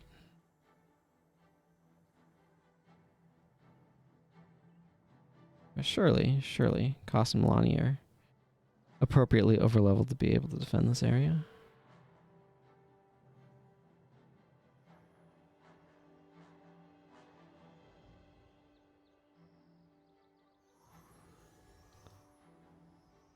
The issue is I'm not sure how well Talcora would keep the rest of us. Why did I leave Reversal of Fortune on her? That's such a garbage skill in most of PvE. There's too many low damage hits. Most of the time it's just worse than of healing. I like it in Boon Prot, but outside of that, not really.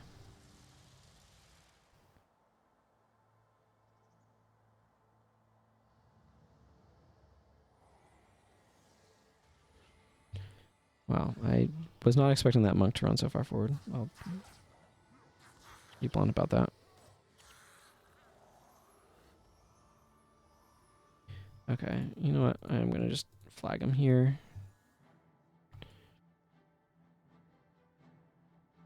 Because I think I just need to go up that gate, right?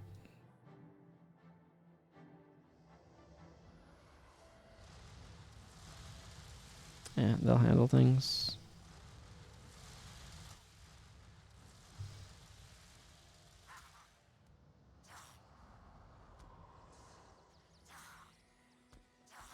It is a question of whether or not Takor can keep us alive without, or with minimal actual healing skills. Infuse health, you say? What if I infuse fire? What then?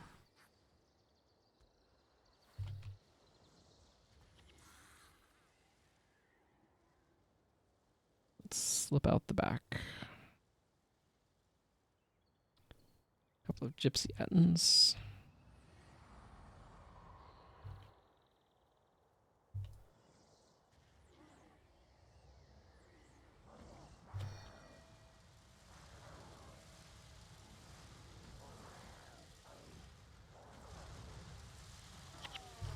I need to remember to actually use my skills.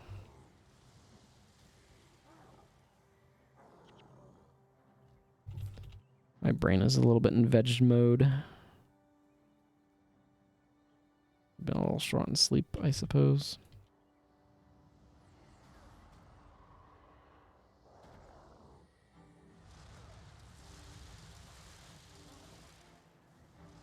Also because I'm watching the other bars to try to make sure they aren't dying too much or anything. And I think it's mostly we're doing okay here, but...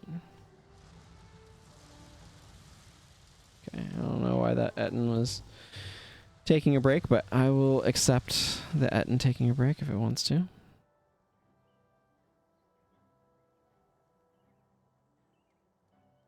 I took a wrong turn. There's been a change of plans. We're going up the hill instead of to the side of the hill. Look at that lighthouse over there. And I love looking down the Crichton coast like that. That's neat. Neat view. Neat view game.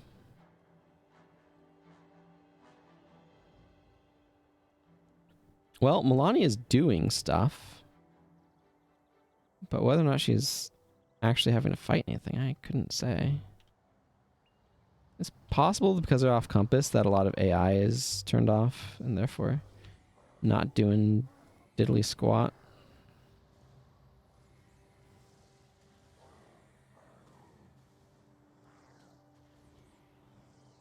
Just hope we don't come back and suddenly they're under attack by like 30,000 undead and instantly die.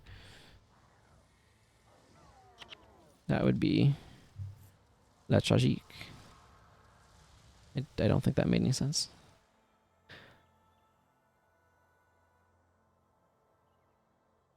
What is this over here? Oh, that's like a broken tree. Interesting. I'm going to take a closer look at that in a moment.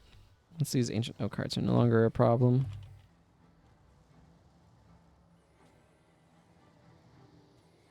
These extremely flammable ancient oak carts. Okay, this is like a broken over tree and then another one used to make sort of a lean-to type shelter, I guess? I don't know.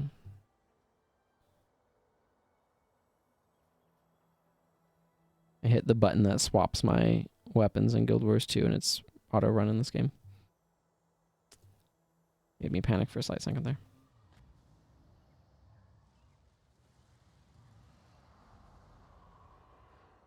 Oh, this Tree of Renewal is a ranger and therefore very tanky against all my fire damage.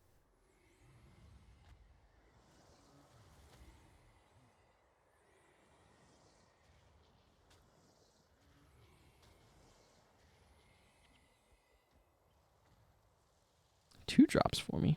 Oh, very kind. There's a chest I could open. I am disinclined to. The key is going to be worth more than anything I open from that chest could possibly be worth. And there's the bonus. Nope, Duncoro and Melania are now under a threat by something.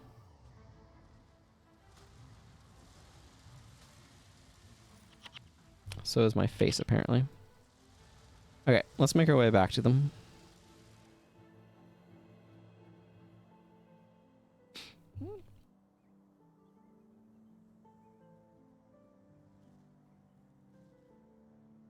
Well, they're holding out. Confessor Dorian's not taking any damage, so that's a good sign.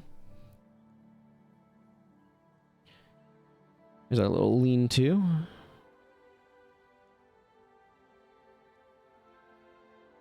Bunch of fishing nets out drying. Interesting rocks sticking out of the water there.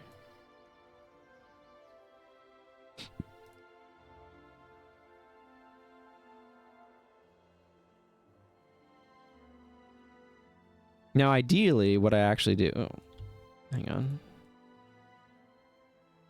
Now, ideally, what I actually do is I continue past them, and I go and I talk to Dynas.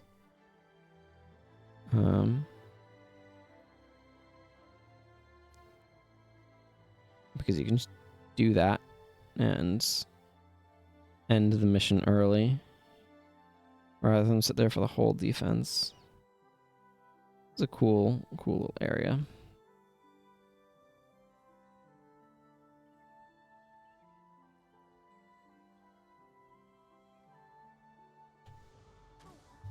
Hello, Etten. Oh, they are taking some damage over there.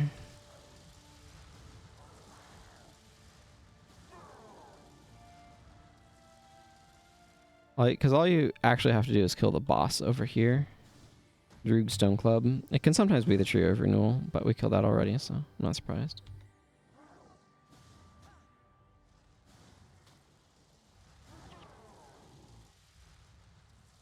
I mean, they're hanging on, so I'm not too concerned.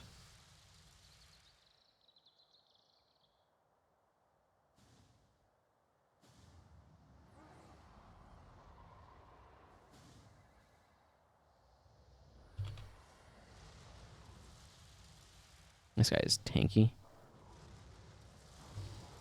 Okay, he can also just use Healing Signet and suddenly take a bunch more damage.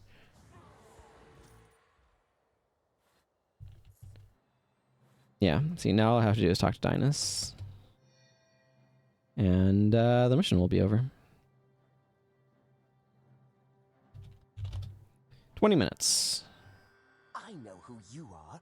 You're the heroes everyone is talking about. Yes, we are Shining Blade Spy Dynas. We'll interact with him more later. 18. Not quite enough. Yeah, he's probably going to have the same... Nope, he can. He can get to 12. Couple points there. Oh, Talcora didn't get some quest rewards that the others did. That makes sense.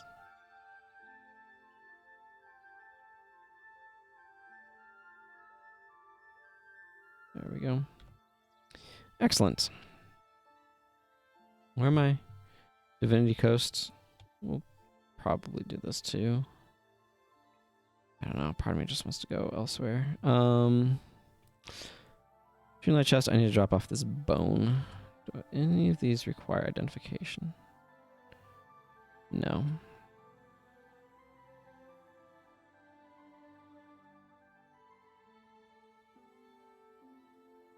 On the other hand, I do want to get stone daggers and stuff.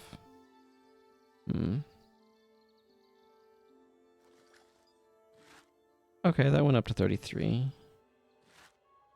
Stuff is maybe starting to be worth identifying.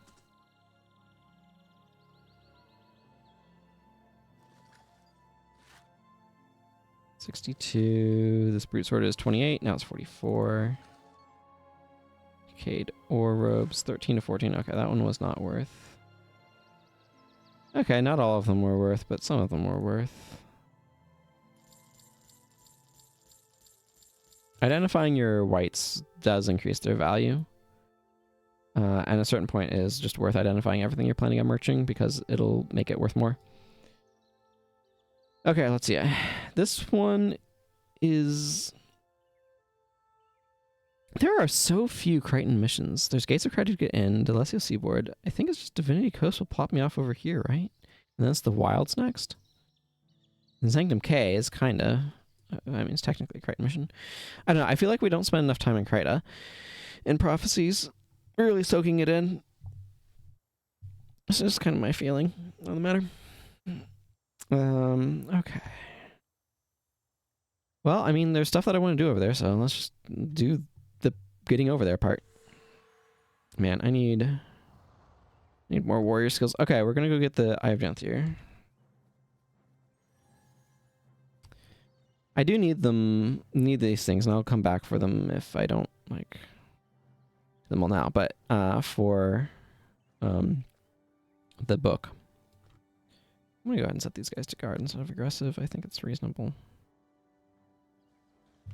Oh no, I don't know if that changes a whole lot in how they do things anyway.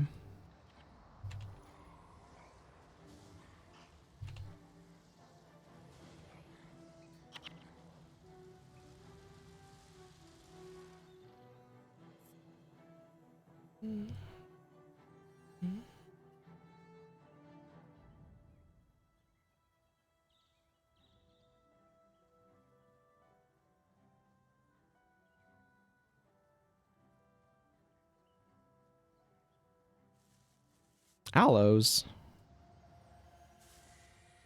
I'm glad it worked out to have those three hanging out with Confessor Dorian. I think it really simplified matters on the other one. To Shaymore, now we become the hero of Shaymore, and this Divinity Coast, like, Divinity's reach is over here. I know that. Because Shaymore is right outside Divinity's reach. Sort of the village area just outside the walls. They do a lot of building in the next 2.5 centuries. Keep in mind, the time between Guild Wars 1 and Guild Wars 2 is like... We're approaching that's how long the United States of America has been around as a nation. So, like, that's a huge, huge time gap in practical terms. Also, the United States is younger than we think of it as being, but a lot of nations are. Okay, Hableon, tell me about this gate I need to open. Not actually. I don't want to hear you talk about this gate. I just want to go through it. And this stupid bush, the stupid friggin' bush that has collision data on it that's sitting in the middle of this gate. I don't remember if this was always here, but it's been here for a very long time if it hasn't always been here. And it's just sitting there blocking your pathing through this, and it's just obnoxious. I don't know why that's there. I really don't.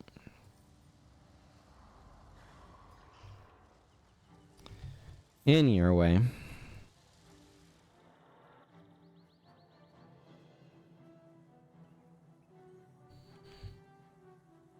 Lightning Surge. That's what you get from Dragon's Lair.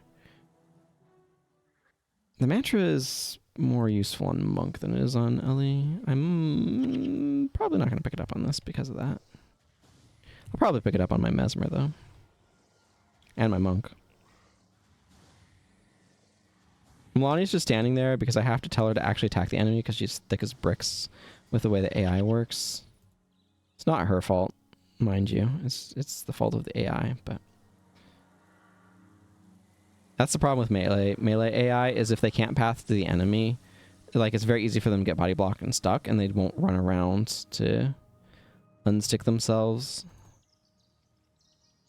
Cleansed. The Fountain of Truth. Support the Eye of Genthier. I'm hoping we learn more about that in over the course of the Wilds of Genthier expansion pack. It's still early days in that expansion. We haven't even gotten the second part of it. Of the... I don't know. It's almost more like they give you 2/5 and 1/5, 1/5, 1/5, but we haven't had the second content drop for that yet. I'm looking forward to it. Will I stream playing through it? Who even knows? I don't have a plan yet. Okay, give me floaty glowy eye. Villager, I need to go talk to you. Yeah, don't worry. They just want to kill you on a stone. To try to keep the door of Kamali closed / not have the Mersat wiped out by the Titans. It's kind of the plot to this game in some regards. Background details. All of the villagers for the bonus show up in your allies list, and it took me a painfully long time to realize how this whole thing actually kind of worked. I just kind of assumed it could be anyone, and it's like, no. Show up in your allies list, and I'm going to bathe breath of fire this guy. Okay, never mind. He's just going to be dead before that happens. Finished our pruning. Our fire-based pruning. Koss is on fire. I should have updated Milani. I didn't think to. Some ranger stuff. I'll show you fire. There we go. There's some fire for you. Wham! Eye of Janthier knocking stuff down. What a weird artifact the Eye of Janthier is.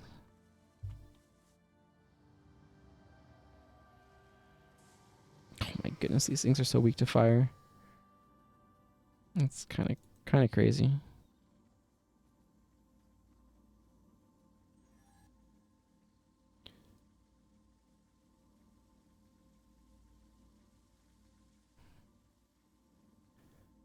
This thing is having a very weird... I don't know how much is coming through on the stream because of the game volume relative to everything.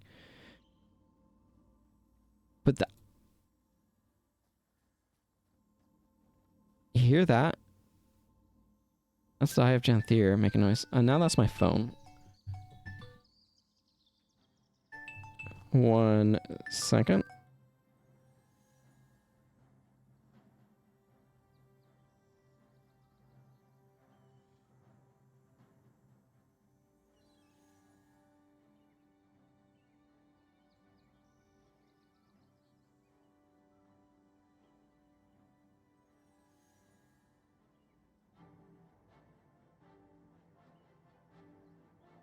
All right, that was a phone call. A very quick one. Okay. Bridge. There's the bridge. Uncovering the map as we go. There's no one until the other side. But yeah, the Eye of Janthier is making a very odd sort of ambient sound effect when it's close to the camera. And I can't say I've ever noticed it before.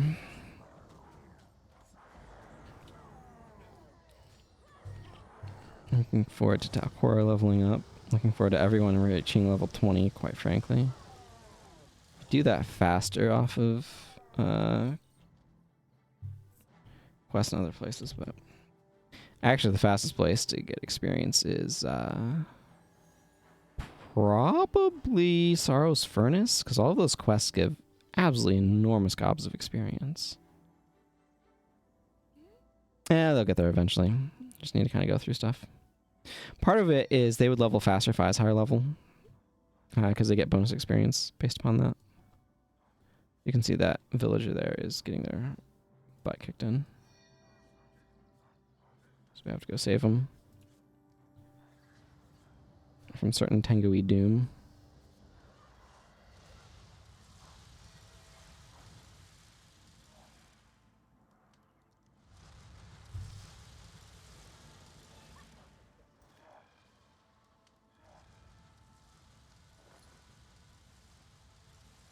Thank you. There's another one down this way. There's like 5. I think I need to talk to that villager again. This one might just die as well.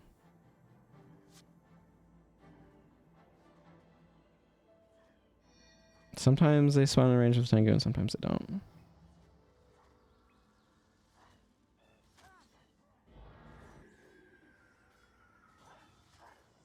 Is this obstructed? It is not. I wasn't sure if the fence would pose a problem.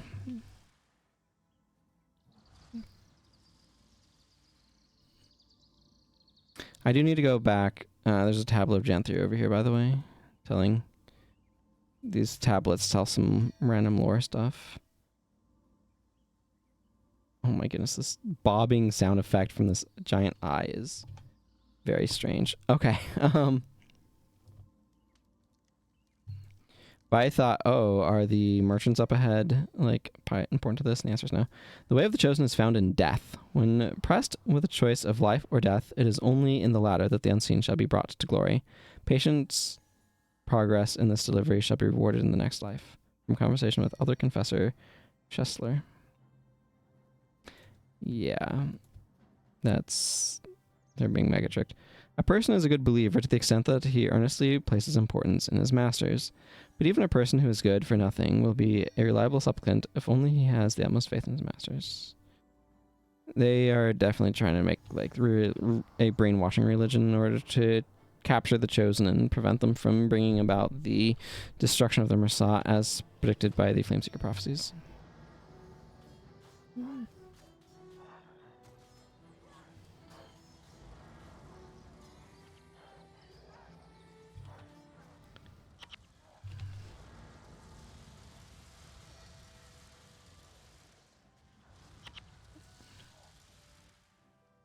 Yeah.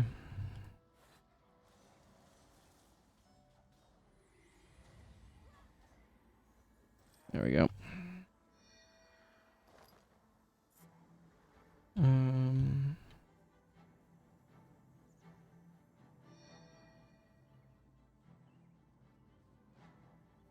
wait a second. I think I need to go down this way.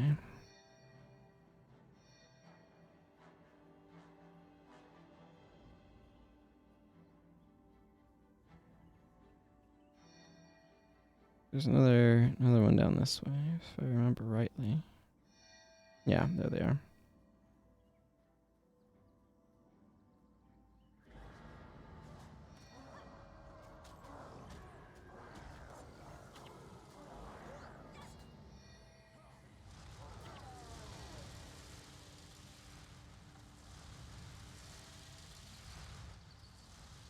This is more of a scavenger hunt than anything.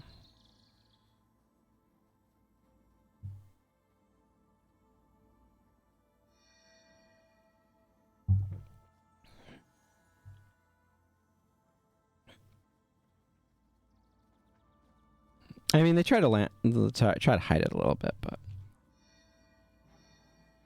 these merchants don't matter. That villager past them does, though. If I recall correctly.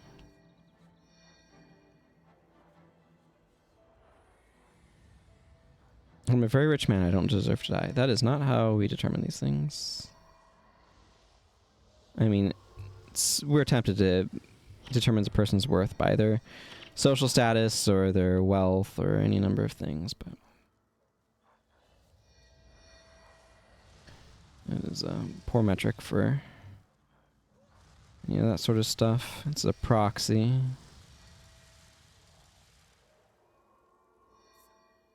Yeah, that merchant doesn't mean anything either. This villager, however, does. We will continue on. We have all 5 villagers. 1, 2, 3, 4, 5. Okay.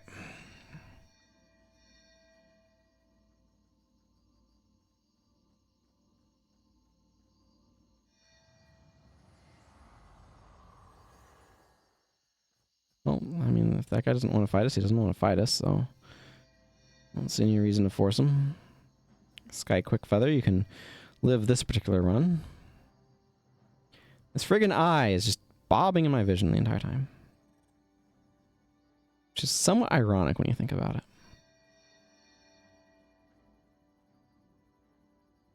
More undead, you say.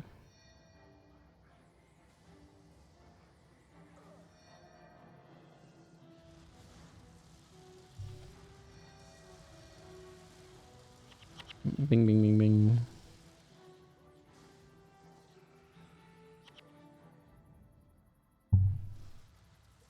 Yeah, so I didn't know about all those villages off to the side.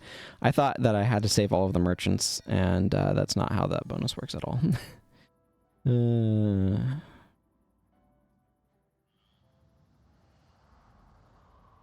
But that was quite some time ago before I learned how it really worked.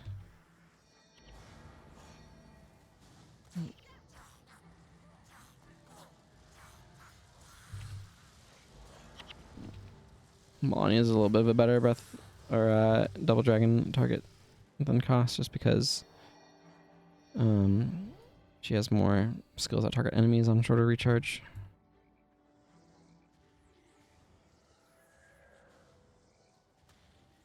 No, Cost can be a reasonable choice.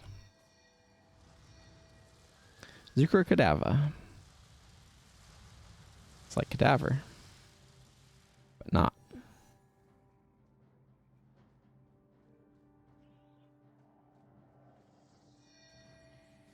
Oh, you want to stand there and apply poison? I'm going to drop rocks on your monk.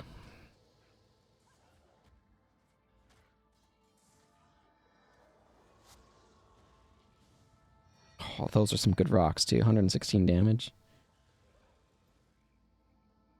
Yeah, yeah.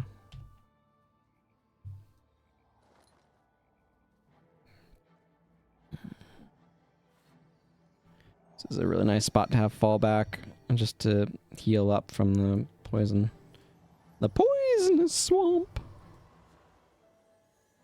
It's funny the references we end up making. I am not even really familiar. That's like Cedric from A King's Quest, but I'm not too familiar with it. I just know the meme of that voice clip, basically.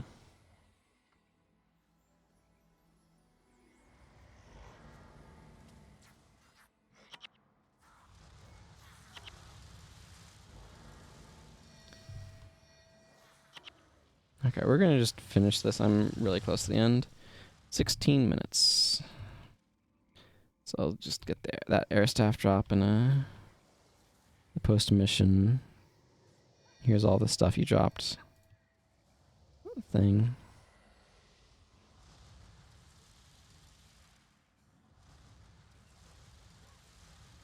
Corrupted ore vestments.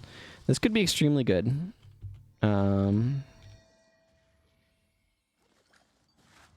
Wanderers of Minor Illusion Magic. Well, I don't know that they turned out to be really good, but Prodigy's Insignia would be one of the best things I could find on that.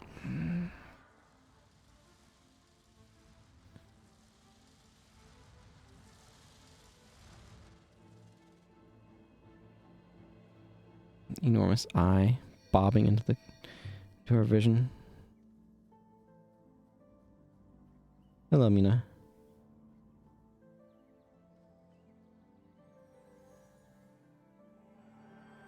Yay! I gained 1,000 experience and my party share is 500 gold. Means I get a little bit of a fraction of that. 150. 500 divided by 6. Yeah, they definitely... Some amount of that is gold that I already had, so... I think I take this over to this glowy spot over here.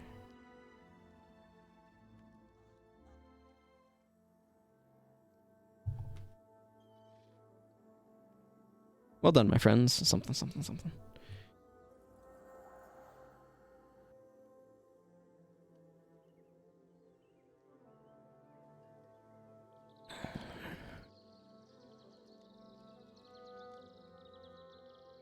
When they're ready, escort all the Chosen to the caravan.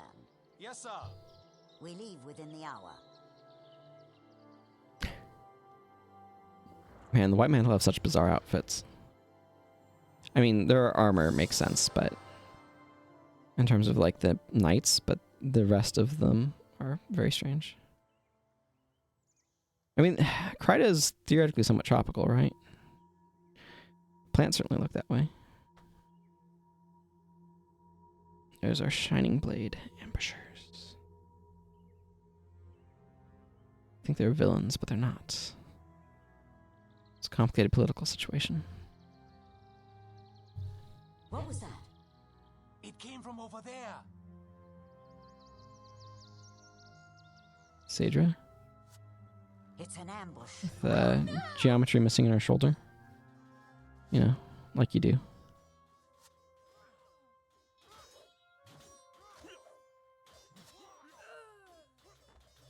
It's a shining blade! Dwayna, protect us. Quickly, take the Chosen into the jungle. Please don't hurt us. Keep quiet. Your suffering will be over soon.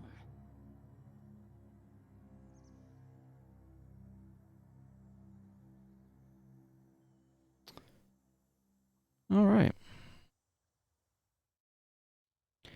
Druid's Overlook. And there's that air staff I was mentioning. Trader Versailles. Brothers Fury is the primary quest. Eye for Profit. I don't need to talk to that guy at all. And this one,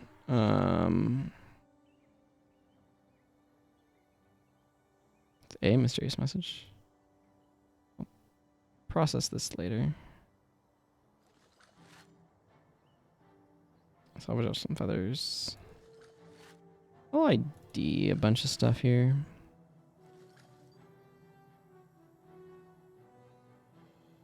Trader Versailles. Not to be confused with a traitor. This Tengu armor is worth 27. Now it's worth 46. Yeah. Okay, I'm content with this. I do actually want a new salvage kit. Now that I'm thinking, while I'm thinking about it. Okay. That message, I do want to be turning that in, but that'll happen later. I mean, we found some scraps of cloth, Your Grace. Okay, I'm gonna go up to the Wilds Mission Outpost. I need to talk to. Yeah, that's mysterious message. Eye for Profit wants me to talk to Graham over there. I don't need to. I can just go over to there. So that's what we're going to be doing. But primary quest of Brothers Fury. I'm going to follow that up to the Wilds, and then I'm going to worry about doing Eye for Profit.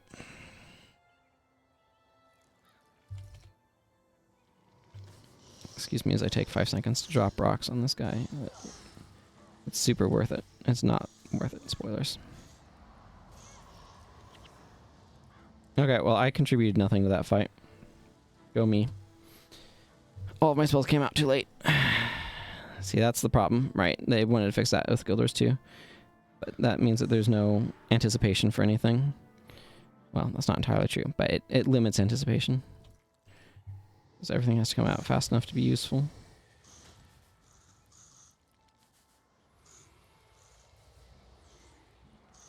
What were you doing back there, Cross? I keep forgetting that I want to edit. Oh. That's what, dealing with this fever devourer. I keep forgetting that I want to edit Melania's bar. I'll remember. Ooh, gold. Nice. It's garbage, but might have some good mods on it. It's not max. The brute sword. Ooh, fiery sword hilt. That makes me feel really good. I'm gonna stick that over there because it makes me feel good. Unlocking, seeing a fiery item unlocked, fiery sword hilt right there. That feels like some sort of special nostalgia. It makes me very happy.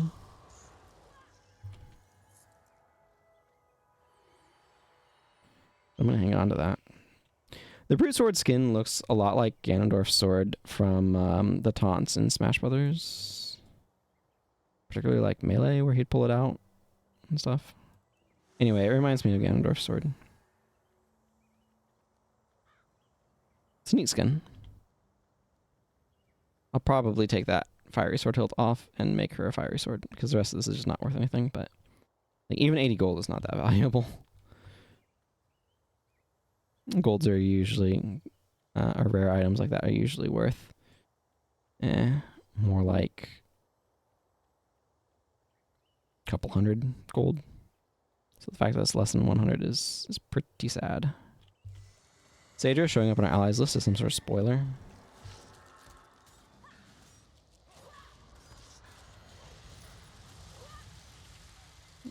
Spoiler is that she's an ally. I mean, because, she is. Holy moly, look at this huge number of spiders. I'm going to drop rocks on them. It takes 3 seconds for the first rocks to fall.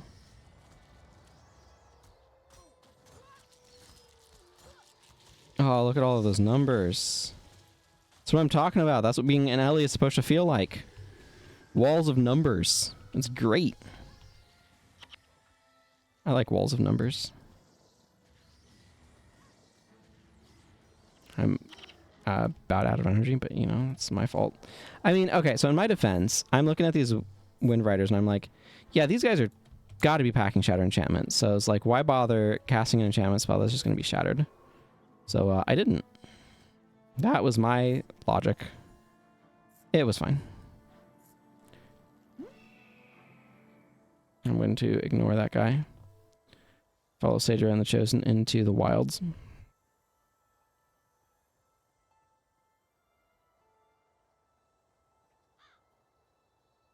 Ah, Takora leveled up, and I think Acolyte Sasuke might have as well. Excellent.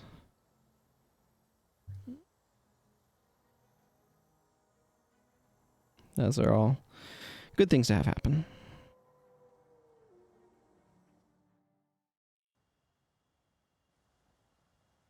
Random level 2. Oh, here's LFG 12. This LFG thing has been all over the place, and I'm not sure what it is. I mean, LFG stands for looking for group in most cases that I am familiar with. But I don't know what's going on here with these.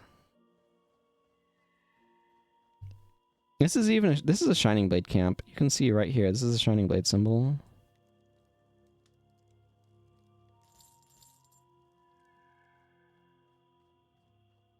Milani's build.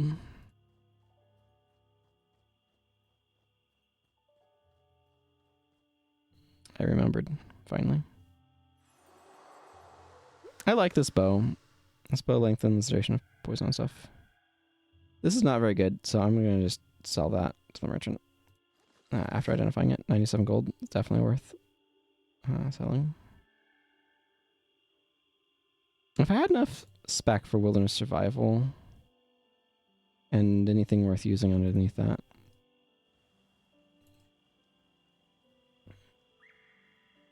I will sell that later. My inventory is not full. And I would rather go back out and finish some of these quests. Takora, have more of that. Look at all of this energy storage I could give him. That's lovely to be able to have.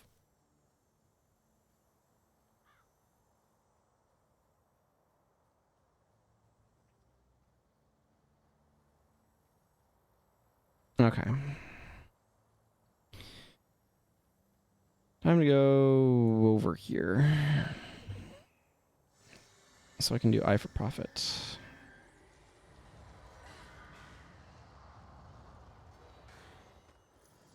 Yeah, they absolutely have Shatter Enchantment.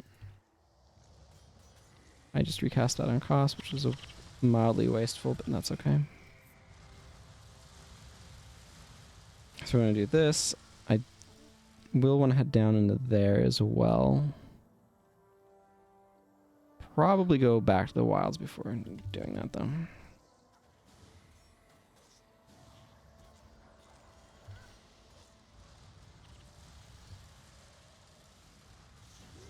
Yeah, it's not too big of a deal if I'm getting Overcast out of it.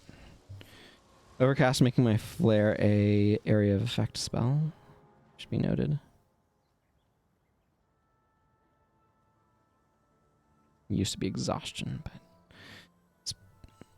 that changed in 2012, I want to say.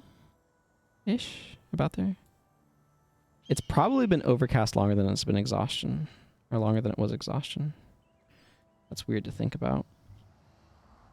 So that would have been 12 years that it's been Overcast now. Whereas it would have been Exhaustion from release of in 05, technically before that in development, but we're not counting that, right? Through to 2012. So that's 7 years. That's weird. I do hope they do something interesting for the 20th anniversary. It seems like something you should celebrate. Feeling pretty good about these antidote sickness now, let me tell you. Oh my goodness. I am having spells not work. Okay.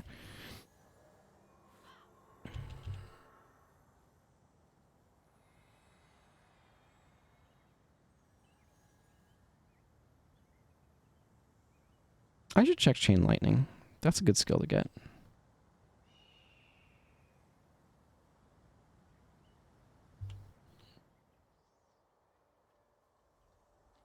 Now that was a fast cast animation. I'm not sure what gave it to me though. This is half skills recharge of spells. That was not the full 5 seconds, I don't think. Oh, because I hit Firestorm and not Meteor Shower. That's why I'm like, this feels like a 2-second cast, not a 5.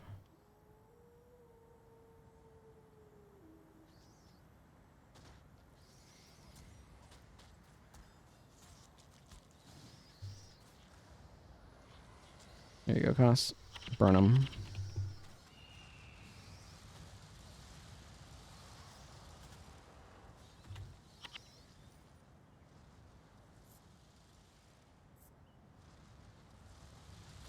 There's Galestorm Send. That's all I need to do is interact, is kill that boss.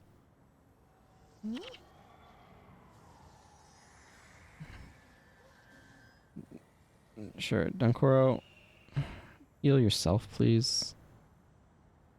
I don't know. The monk AI is not great, but none of the AIs are. They're like passable. Man, that takes up so much space.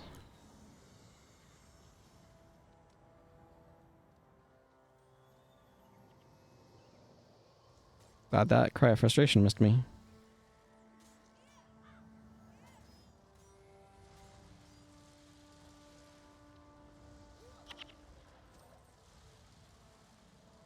There we go. Grab the Lilac Eye. Excellent. Is that... You know what, we'll just go from Druid's Overlook. I don't think it really matters that much. Trader Versailles. Thank you for Hexbreaker and Air Attunement. Both of those were already unlocked because of Vec or something, but Vec and Heroes. They're unlocked because of Heroes, but nevertheless, I'm glad to have them. Thinking about if I want to do any skill bar edits. I don't think so. I think we're just good to go. So let's go.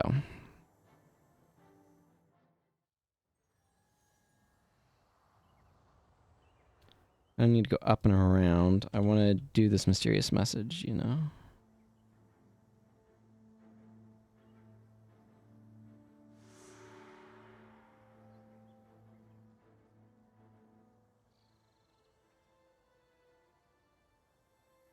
Yeah, I don't think it matters a whole lot where I go from.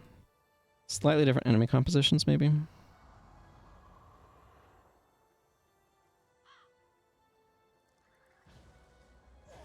This is a really clever spot, by the way, that I wish they did more often. These, the Fever Devourers around here have Enfeebling Blood. And, yeah, right there, you can see it. And those other enemies have Stoning, which is a combination that lets them... Like, the Fevered Blood applies the weakness needed for Stoning to knock you down. So it's enemies working together, and I think that's really cool. And that's something that I like seeing, and I wanted to... It's something that I want to see in enemy builds more often than I feel like I do.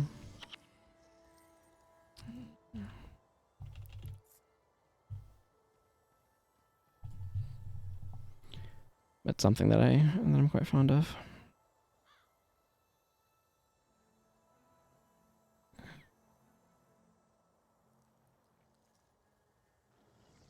Even as I find all of the Devour pop-ups a little tedious.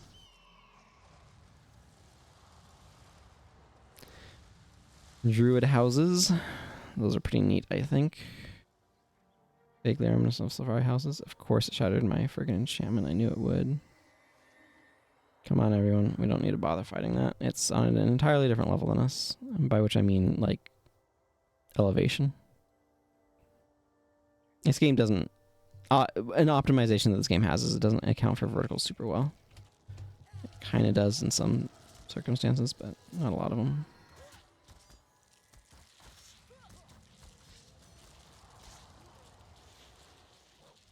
Well, my rocks worked.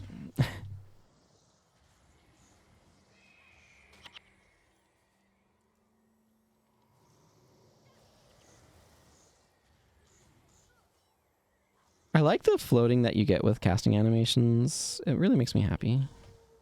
That's one of the things that, like, that's one of the touches that Guild Wars 2 lacks. It's not that there aren't bits of floating in various casting animations, but a lot of the time your torso and your legs have different animation sets put on them. And so there's no... This game roots you to the ground when you're when you're using skills. Except for skills that can be used when doing actions, which like stances and shouts. But for the most part, like, this game roots you to the ground when you're activating skills. And that means that your legs are part of your overall animation when you're doing skills. And in Guild Wars 2, there are definitely animations that can affect your legs, but if you're at all moving, then the system that makes your legs move with your movement takes over entirely. And they don't have any sort of thing that says, oh no, they're in a floating animation, they can move around, like they can float move. And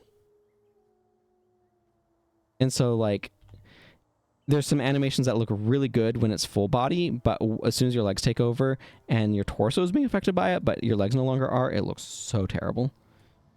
I want Vigorous Spirit on me as a cover enchantment.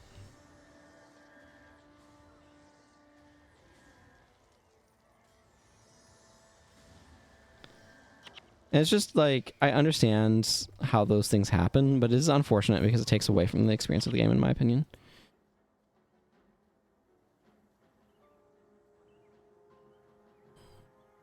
I should probably talk about that at some point in time. Seems like a good thing to try to make a short out of.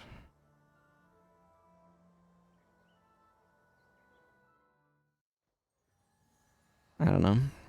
That requires so much work, though, because, like, to make things concise requires so much work in terms of, like, cutting and editing and things like that. Things that I don't enjoy doing. And that's something that limits my ability to have high protection values. Oh my goodness, these are going to be... This scale can go away. That's something that limits my potential, is not wanting to do all of the sort of editing necessary for the protection values that you need to really stand out or whatever. So basically my protection value is limited by my lack of interest in editing, and so even if I have something good to say, that lack of polish impedes people's ability to hear the message. There's other things too. Like I said, I don't think I'm super great at marketing. Like, the things that appeal to me marketing wise are just not what appeals to most people. So it means I have bad marketing instincts. You are correct. That is... Oh my goodness, these Wind Riders are a menace.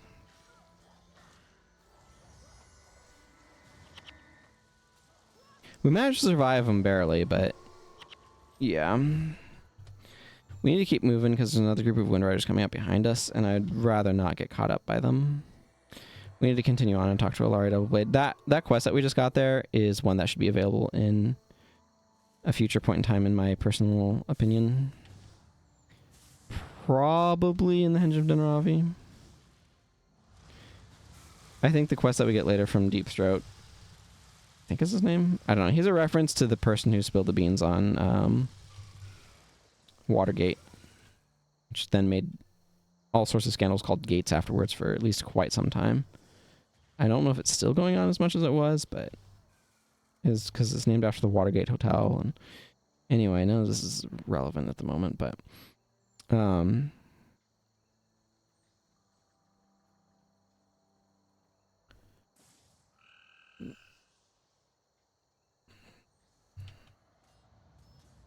these enemies are rooted in place, so they're particularly susceptible to damage over time spells that they can't run from.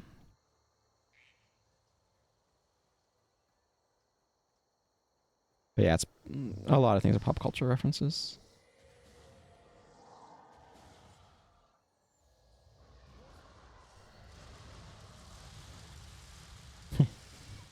They're keeping these guys spamming rotting flesh because they keep removing the disease from themselves. And the AI is like, oh, I want to put disease on them. So they spend a bunch of time recasting rotting flesh only to have this recharged by that point in time and able to remove it yet again. And it is antidote signet will always remove disease because it's one of the 3 that it guarantees removes. Poison, disease, blind, and then an additional condition on top of those. Didn't used to do that additional condition. It became a lot stronger once it did.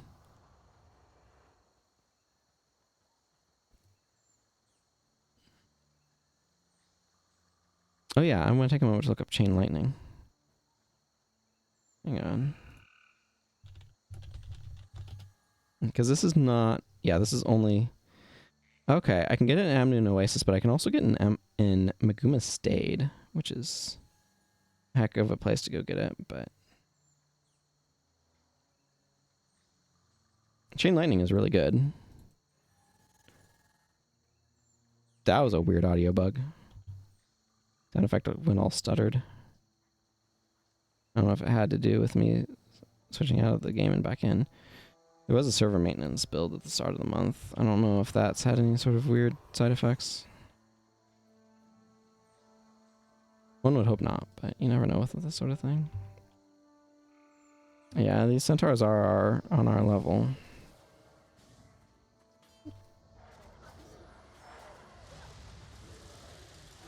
They're roasting just fine though.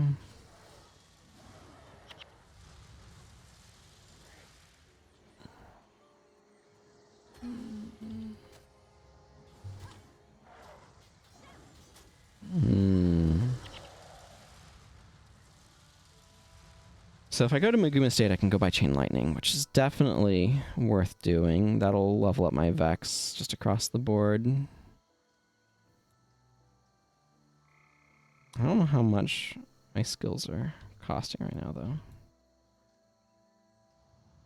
though. Oh, yeah. I'm also just have absolute bajillions of HP right now because of those.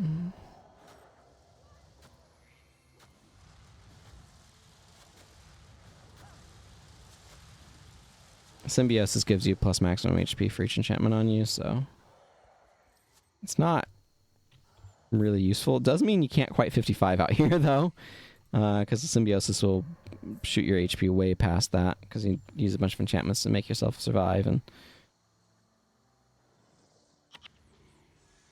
okay, might Prior Frustration that. Mer. Okay, it ran over to where it could get to us. Sniping her just around the tree branch. I don't think that matters, but you never know with this game.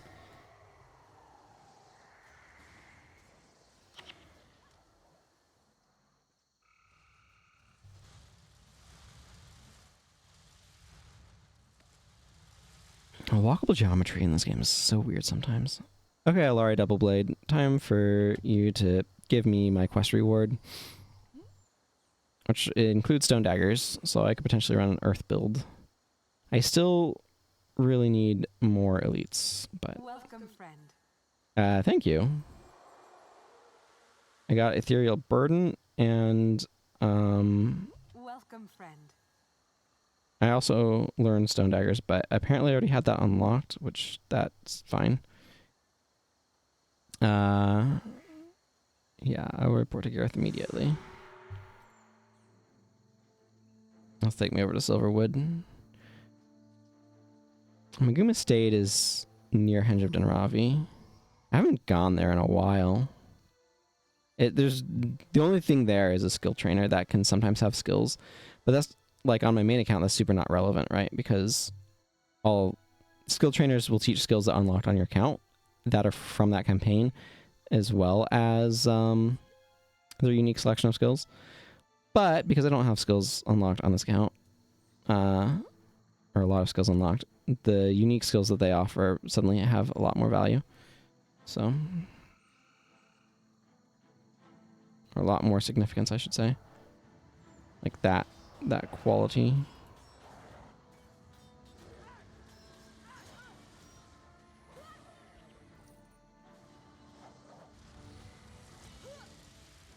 can heal others, but you can't heal yourself. Goodbye.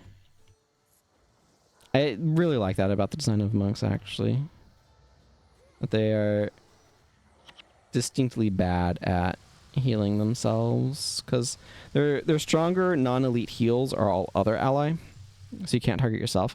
You can't target yourself with Dwayne's Kiss. You can't target yourself with Heal Other, for obvious reasons. Those are some of your stronger ones, and there's a couple others that are kind of like that, where they're just not as good at healing themselves as they are at healing allies. So I think that's a good aspect of the design of the game.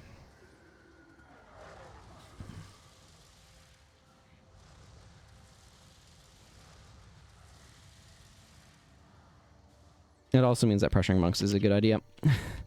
And it helps you push through strong defenses. I think, like, if they wanted to try to balance things, one of the things that they could have done to kill 55ing would be to make Prot Spirit only target other ally instead of target ally, so you couldn't target yourself with it. That would have been a way that they could have just completely destroyed 55ing. You'd have to duo it, and it would be way more difficult. But anyway, there is a protector over here.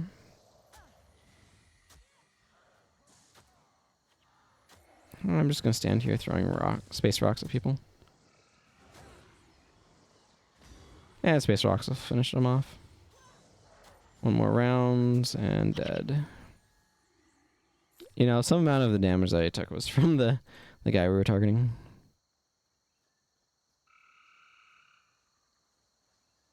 I love this game, but it is far from perfect. That's for sure. Lady Angleram. I don't know what you're doing out here or what your noble status is from or any of that stuff, but it doesn't really matter. Here's Quarrel Falls. Yeah.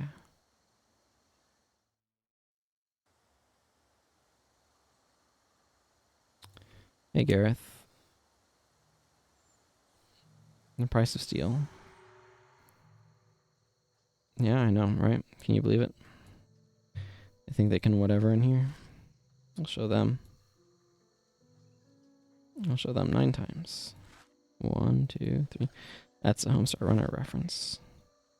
A bad enchanting bow grip, you say? Neat.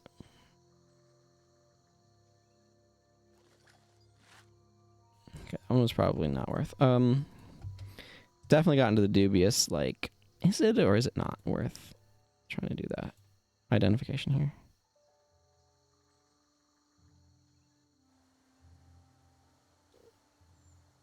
Cirrus the Red.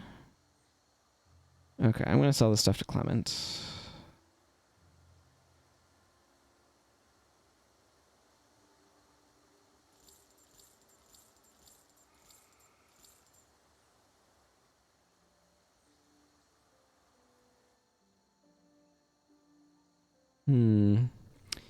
For some reason, I don't want any of this stuff. But Stoneforge is neat to have available here.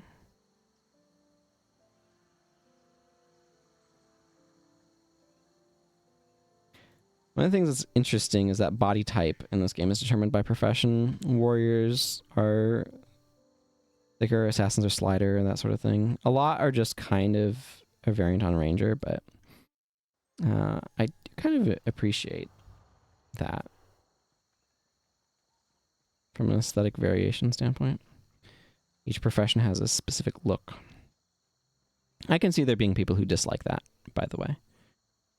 I just happen to think it's neat.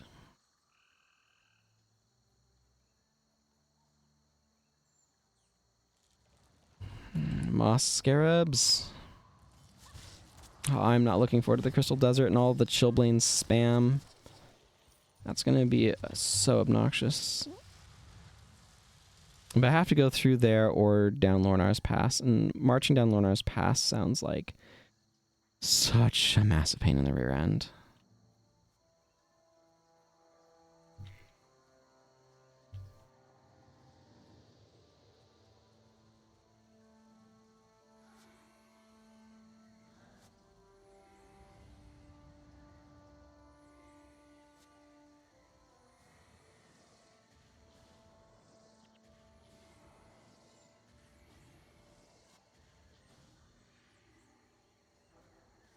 Okay, well, took care of that aggro.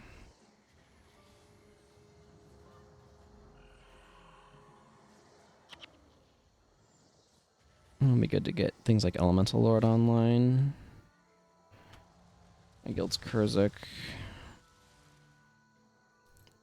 4 days ago. So when I was on my main account last, that was a Sunday. What were we doing? We finished off... I think we finished off Young Heroes of Tyrion, then we started... hard mode book for factions. Probably do Fisher of Woe soon. That was the plan anyway.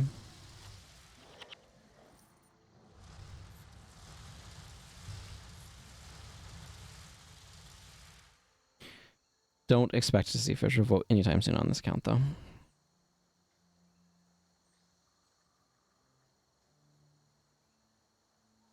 I will want to make sure I'm doing Halloween stuff on this account.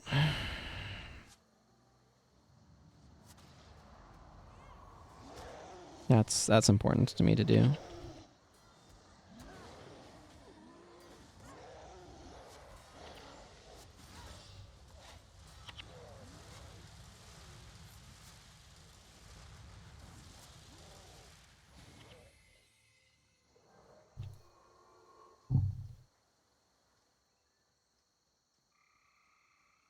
But that's coming up.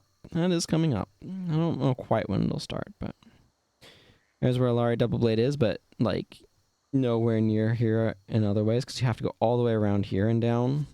So we're like next to each other, but also on different levels. It's quite the thing.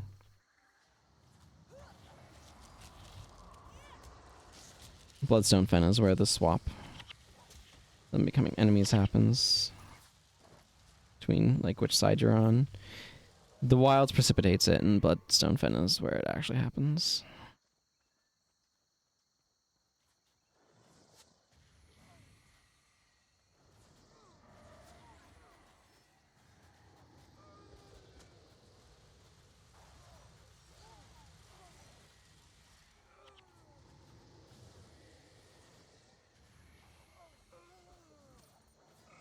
Just rotating like a turret as I'm firing at enemies behind me.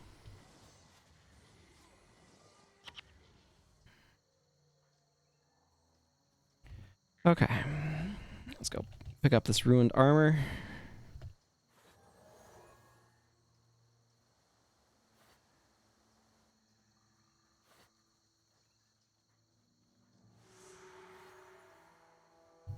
And we can just warp back to Coral Falls and turn this in. Hey, Gareth. Thank you. Unlocks Arcane Thievery, Conjure Frost. I don't really anticipate myself doing much with either of those. I guess I could. If I got the Anniversary Axe, I could use the Conjure Frost with it, because I think it's cold damage. Excuse me. I had a yawn.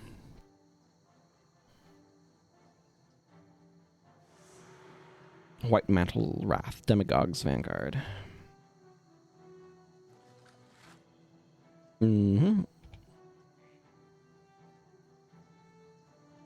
Sure is a lot of us not leveling up, because I'm not getting a whole lot of experience points here. Okay.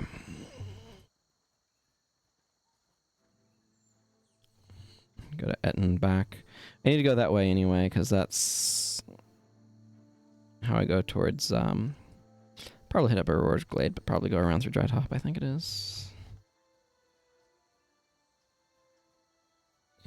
Yeah, there's Dry Top, right?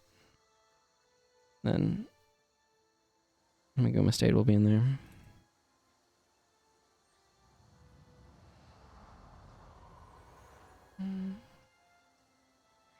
But probably go towards Sanctum K pretty directly after grabbing Hendred and Ravi.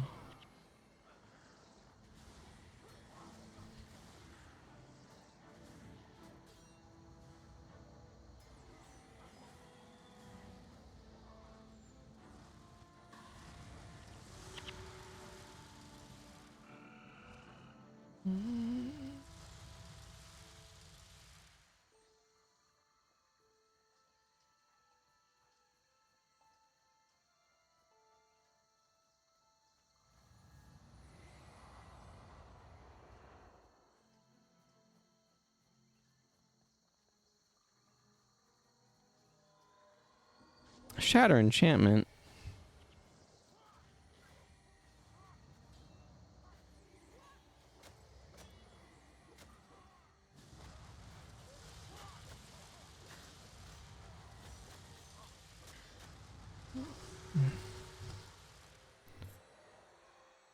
I'd rather the enemy use Shatter enchantment on me than Chillblains or Strip enchantments, though. Both of those can remove multiple enchantments and really get at my attunements. Elementalist is not the worst design profession. I think that honor goes to Paragon. Ritualist has also got a lot of design problems. A lot of design problems. Ritualist problem is it lacks focus. Paragon's problem is that it's inherently difficult to balance with the way it's designed right now. Leadership is a core cause of that, but there's a few other aspects to that.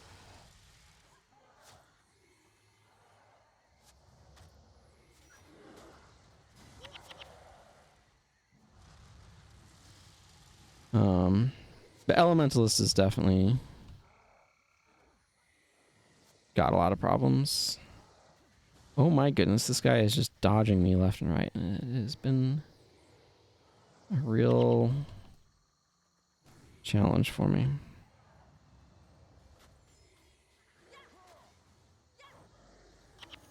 My projectiles are being dodged. It makes me want to be an air magic, quite frankly.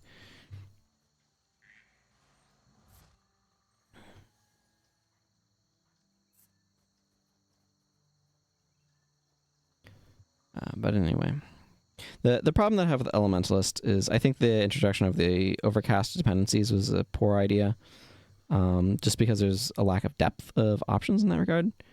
But there's also the reliance on attunements for energy management causes a lot of problems.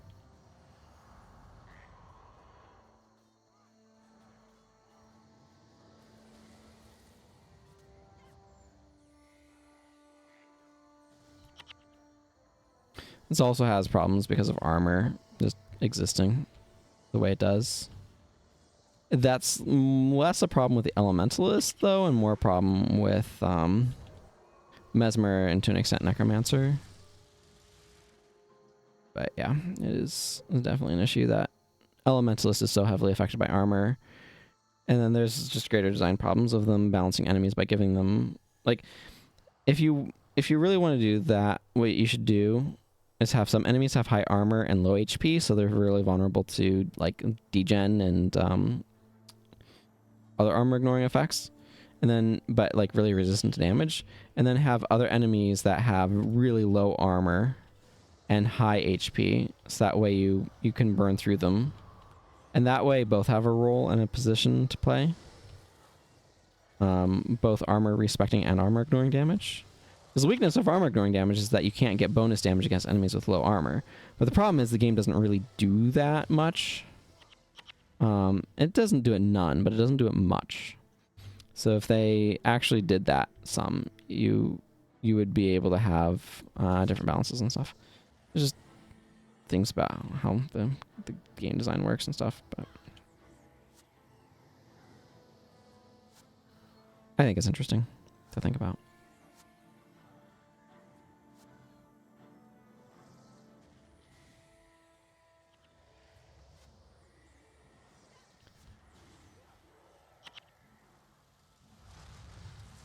There's a thought of a team plan here where you have bonds to make, and then the symbiosis to give a bunch of additional HP to the bonded up allies.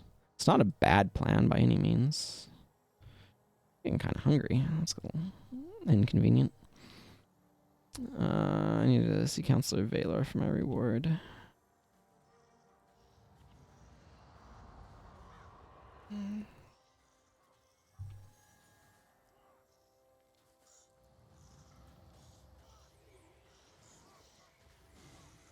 Well, I kind of wish they had attack based just on spellcasting. I'm kind of glad they don't at the same time. It's a real complex set of feelings I have around that.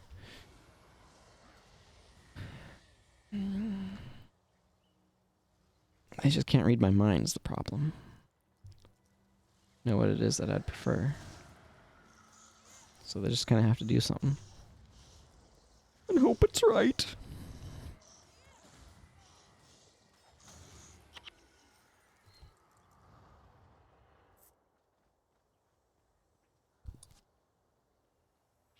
Let's see how many of these we can ignore. I think we should be able to ignore that big battle going on over there.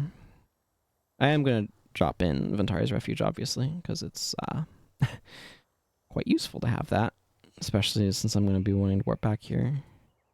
I kind of don't want to do the full quest to the falls, though, because it's such a long hike. I feel like I'm doing enough hikes as it is today in this game, as it were.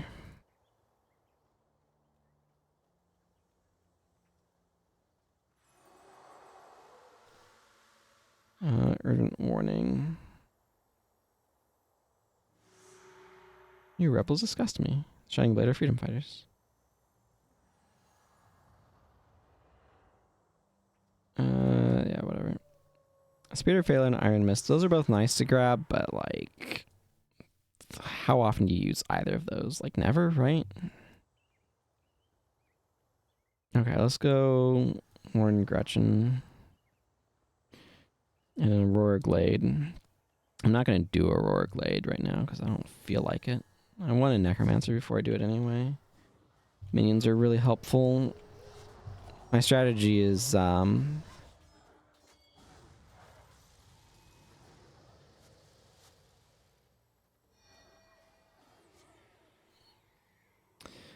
kill the Demigod and like all of their runners, so I can just leisurely capture all the points as I want. But it's really helpful to have an MM for that. So I do want to get to that point.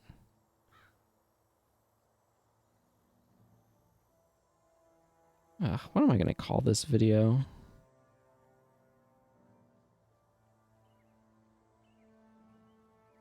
I wish I didn't have to title VOD sometimes. I know I do, but it doesn't make it easy, you know? Come up with a name for things.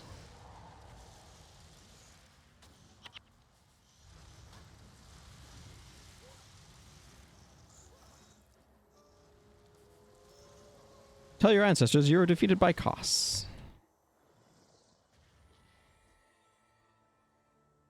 I don't think the Devourer's ancestors care. Gonna level with you here, Koss. Seems unlikely. What? No, I don't want to do that one. What the heck do I have selected? I want to do Urgent Warning. That's completely over there. I don't... you know what? You know... It's just... This is just not the way I was wanting to go. I want to go up this way. This is where I'd really like some fallback or something. Like Sasuke has almost 1,000 HP. Well, he had almost 1,000 HP, and then a bunch of enchantments dropped off. Or no, we got out of range of Symbiosis. Dunkoro is dead, which is not optimal. I don't feel like fighting anything anymore right now, though. I just kind of want to walk to where I'm trying to get. I'm going to be ambushed by a bunch of Devourers along here. See, told you so. It's less than ideal, but Dunkoro is dead on the floor. Hopefully that doesn't cause too many problems.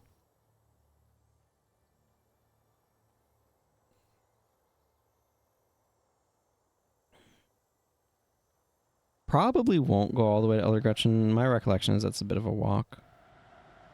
Okay, okay. I see how this is going to be.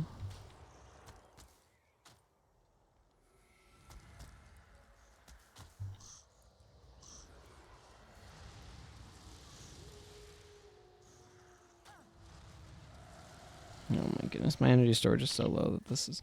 I mean, it's a weak heal regardless, but it's especially weak one right now. Unfortunately, Talcora does not have a really good bar for healing people. I need to remember to take Roth off of her. Reversal of Fortune is a skill that's good in some situations and really, really bad in others. In general PvE, I don't think it's a good skill without like it being a tool for getting boon prot happening or something. Or divine boon triggers. But in and of itself, it is such a...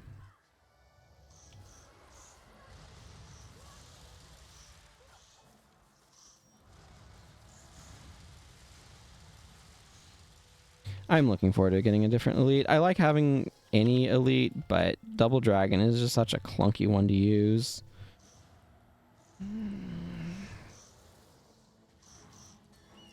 Mindburn is good. Savannah Heat is good. Searing Flames is good.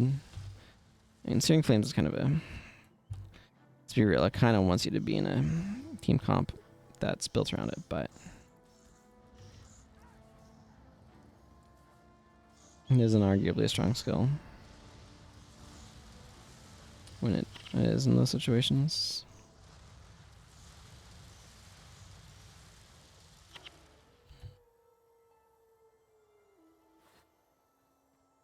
Please no. No, we're ignoring this Thorn Devourer. I'm ignoring this Thorn Devourer. It's one of those spots where it's a lot easier to be on a warrior with sprint and charge than it is to be on an elementalist without those things.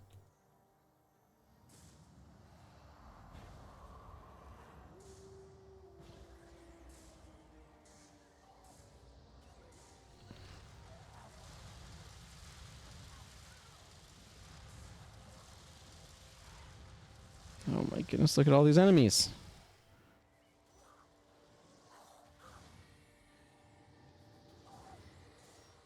Splinter Trunk. What if I spent all of my energy dropping rocks on your head?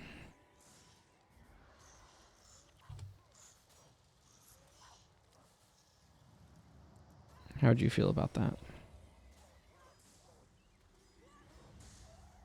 Oh, carve my name upon your skull. That's kind of actually appropriate to say to a plant animal or plant monster.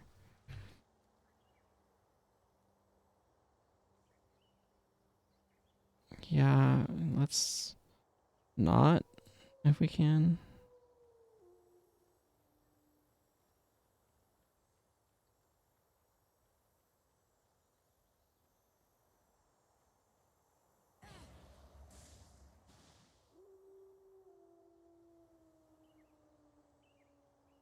Take a few hits there, but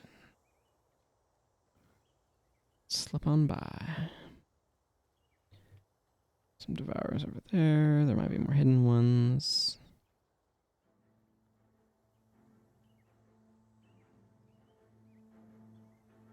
Nothing jumped out at me, though. Koss is on guard, but he's super aggro anyway. Talcora is getting her backside beat in, which is not great. Being our one healer, as she is.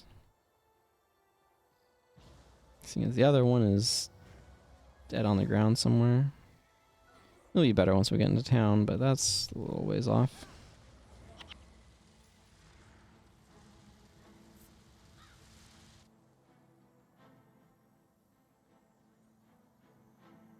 Let's see. Going further in Nightfall would help some of this stuff. Snakebite. I need to go talk to Snakebite. Excuse me.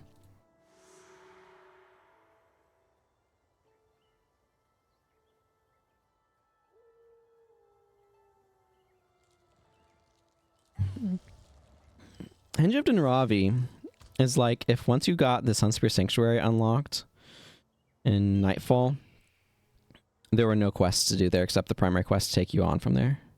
That's what it feels like. It's a really missed opportunity for doing things. The reason why I mentioned it as Aurora Glade right here is the lead up to it. Oh my goodness. I don't want to deal with all these pop-up enemies on my way out. Oh my goodness, it's a spider. Thank you, Talcora. Your sacrifice will be remembered gallantly for the next 30 seconds. Made it in. Yeah, this is a long walk over to where Elder Gretchen is. I don't know why The Aurora Glade entrance is all the way over here, and the Aurora Glade actual, like, talk to people is all the way over there, but it is. Okay, so I'm gonna go back out, go through here, and down and around. Maguuma Stade's down in here somewhere. So we're gonna do that. I don't know what else we're gonna do today, because that's gonna take for friggin' ever, but I only want to go for like another hour.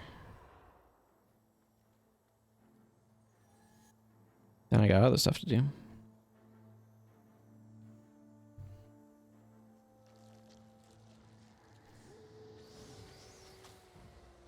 Why so many pop-up enemies? This has been my exacerbation talk, I guess. I'm exacerbated. All these pop-up enemies? No, that doesn't... Exasperated, that's the word I'm looking for. Exacerbate is to make things worse. Exasperate is to be... I don't know. Combination of frustrated and exhausted, I feel. At wit's end, one might say. That's a colloquialism. Have you ever thought about... I was thinking about this the other day.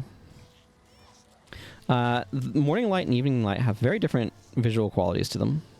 And I was thinking about this when I was taking a walk with my sister early in the morning. Well, early-ish in the morning. Early for me in the morning. Which is like 9 a.m. The other day. Being like yesterday or the day before. And it struck me that the reason morning light and evening light feel different is probably due to blue shifting and red shifting and the Doppler effect, where we are rotating towards the sun one way, which is going to shrink wavelengths and bring them closer to ultraviolet, as I understand it. And when we're moving towards evening, we're rotating away from the sun, which is going to stretch out the wavelengths a little bit and shift them towards red. And I'm like, oh wait, this makes total sense why things look this way. This is really cool. I was like, oh, now I'm understanding this physical property and why morning and evening feel different and not the same as the like partial light times. And I thought that was really cool to realize. So anyway, that's been my random science thoughts and musings for the middle of this stream. If you learned about it, or if that sounds like something that makes sense to you, there's a thought that not occurred to you, let me know in the comments. Create engagement. Tell me you got 3 hours into this video. VOD viewers. Or, you know, people could be listening right now and chat and speak up, but that's up to them. I enjoy engaging with chat, but I don't know how much it helps with algorithms or not compared to comments in YouTube descriptions or YouTube videos. To some extent, streams are just pre-VODs anyway. I've almost leveled up to 16, which is very exciting news. 297 more experience points. Will we get there by the time we get to Maguuma Stade? Probably. There's way too freaking many enemies to fight between here and there. And I can't just let everyone die on my way. 23 experience points. That's actually not bad.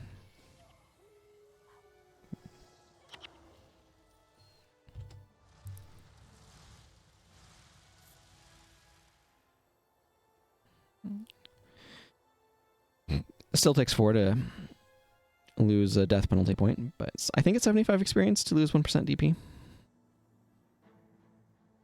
That's why scrolls help speed up DP removal. Experience scrolls, I mean.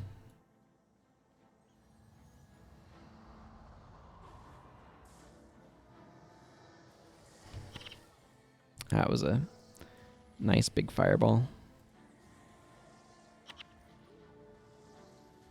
I'm not fighting Splinter Trunk or Bark or whatever his name is again. Thank you very much. I just want to get around to Dry Top. Oh yeah, we're easily getting there. Yeah, 136.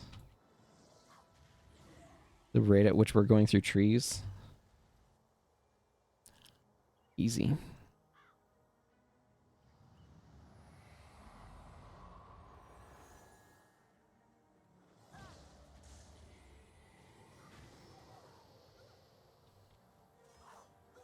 I've streamed a lot this week. I don't know how much that's going to continue next week or not. One of the things I'm thinking about also of like, when am I going to get Shadow of Mordor or Shadow of War in? Because I do want to start streaming that game again. That's a to be determined sort of situation. But there's probably going to just continue to be more Guild Wars 2 just because it fits into my life so well to stream it. At least what I have been streaming sort of thing. Dailies and weeklies and... oh, there it is. A little bit of other stuff in between. Might as well get a little bit more maximum energy. Is anybody else leveled up? No, not yet.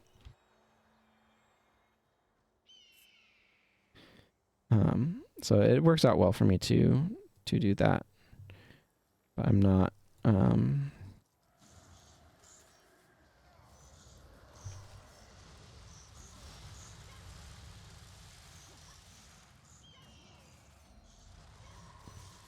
not sure about other stuff, which is a little bit more of a dedicated effort. Just because I'm playing Guild Wars 2 anyway.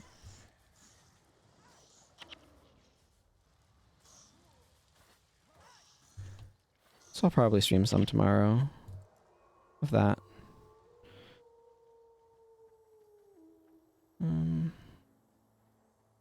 I want to do some of the Return to Living World Season 4?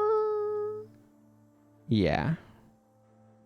4 is the post Path of Fire one.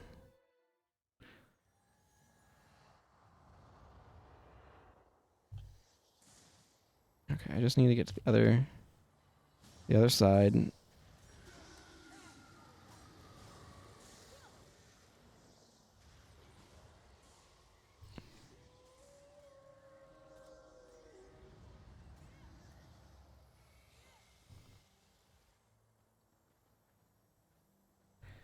On the one hand, this has been a really interesting challenge. On the other hand, it is kind of tedious at times. I'm not going to pretend otherwise. I think I'm going to go towards the Thornstalkers. This is just a immediate which side has fewer enemies choice that may prove to be largely irrelevant, but...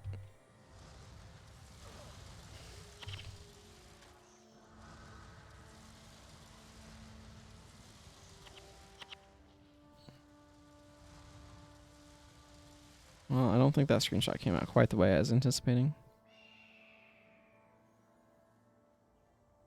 Bird. There's like a vulture up there or something. Certainly feels like a vulture. Dry Top is a very different zone in Guild Wars 2. Mostly they just borrowed the name and the color palette. They do have a nice set of cicada background noises here. Cicadas always make me think of High Summer.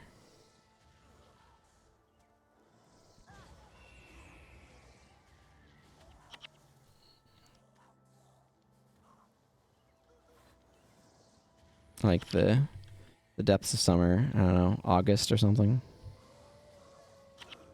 There's a park called like Oxbow Park that I went to as a kid. And nowhere near that now, but that's kind of what I think of. It's kind of being out in the fields there. You know, it's that part of summer where all the grasses are dry because it hasn't rained in a month. And I don't know. That's what cicadas make me think of.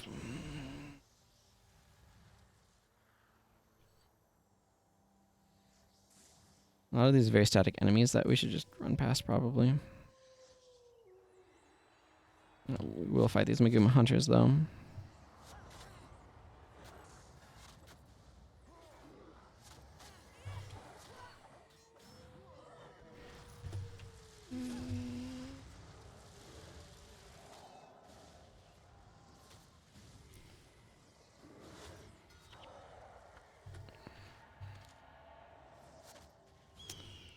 Uh,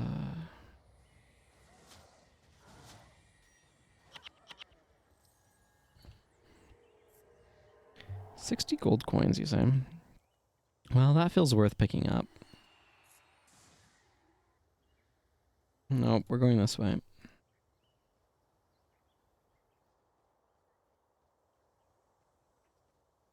You can kill the Spirit of Symbiosis if you want, but it really is not important. I found some traps.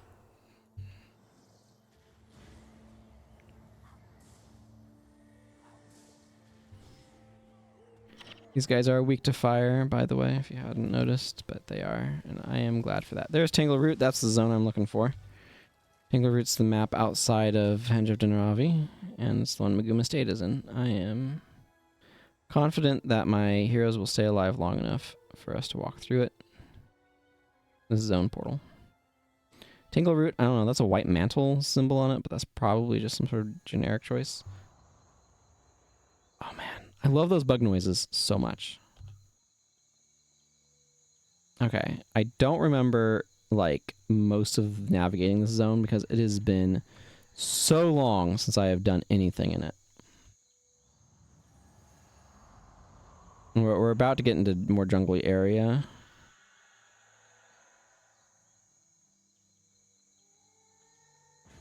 This is what, Brisbane? Guild Wars 2? You can find the Henge of Dinaravi's like remains in Guild Wars 2. The geography, like everything, is absolutely different, but they did plop the sort of central fountain area that was the most recognizable part in there and then called it a day. I might be a little cynical about some of their Guild Wars 1 references in the world map where it's like, oh, this is where this thing is at. It's like, okay. I mean, they did a good job of like pinpointing where things are at, but then they changed so much of the world geometry that it kind of doesn't feel like it matters. That's how it feels to me a little bit. I don't know. It's interesting for how much they like are constantly referencing Guild Wars 1 stuff, which I like. There's also a part of me that feels frustrated that's like, yeah, technically this is here, but also it's not. Has a little bit of frustration coming out. I think ArenaNet was trying real hard with doing what they were doing, and their environment art is great, so I don't know. I don't want to disparage them too much. There's just part of me that's a little annoyed, that's all. Okay. I think I want to go more this direction and not down into that whirl area down there. That looks like a lot of trolls and not a lot of finding Maguuma Stade, so we're going to go this direction.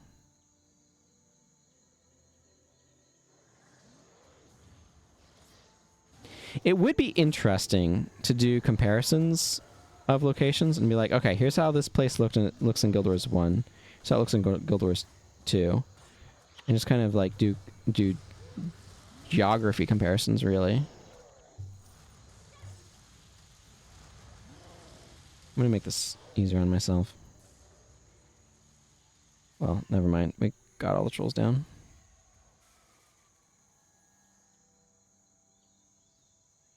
Because the parts of the world that are here in Guild Wars 2 feel very, very different. There's been a huge ecological shift. And that's not like something that can't happen in 250 years. As we've established, that's a very long time, and a lot of things can happen in that time. But it is a huge shift, nevertheless.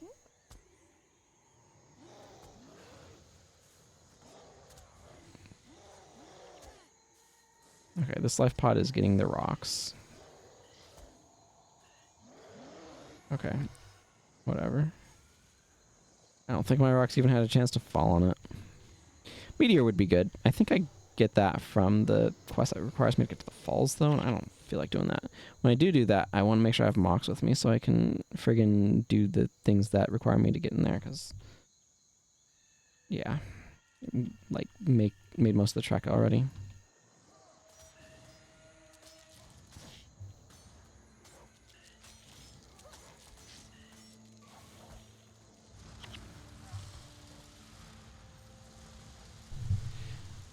Okay.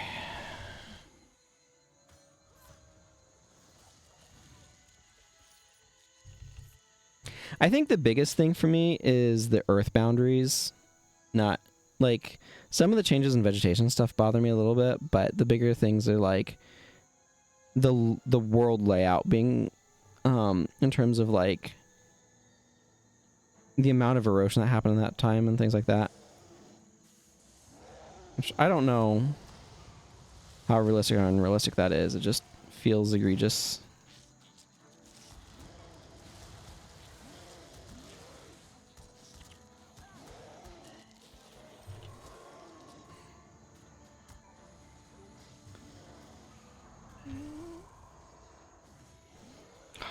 Nice. Doing like half damage to these trolls. 60% because of their armor. And it is kind of painful. Oh, there's a whole pile of nonsense going on behind me. I just did not know what was happening.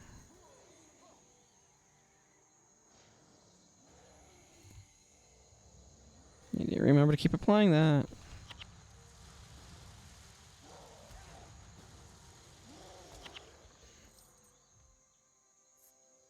Okay, still have one troll left. These trolls are kind of tanky. They're higher level than us, and they have troll unguent. So they're actually warrior rangers, which is extremely rare in base prophecies. Actually, it's extremely rare in like Guild Wars Beyond content in general to find. Or Eye of the North, I guess, is where they kind of start introducing it some. Oh yeah, this is the weird Domination Cane. Health plus 10, health plus 10 will hex, health plus 10 will enchanted. It's a unique set of mods on it. Worth a good bit, which is nice.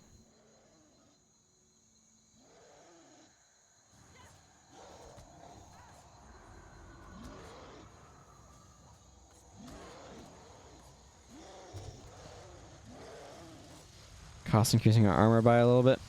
That used to not have the 10 incoming hits limit, but they decided it was too good, too reliable with plus armor, so they had to nerf it. I don't know. I don't really care that much. It's pretty decent duration as is. A lot of those skills got busted by Paragons, by the way. There's a lot of warrior shots that were good that then Paragons like could use because they were good for Paragons too, and Watch Yourself is the one that really got hit by that.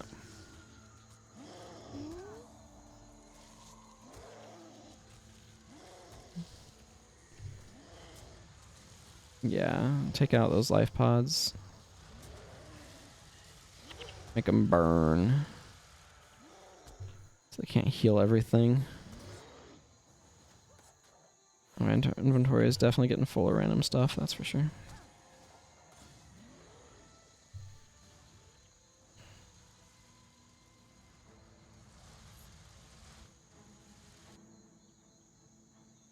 I think part of the tediousness is that I just keep doing this. There's Maguuma Stade. I keep doing the same content over and over and over again because that's where all of my characters are at.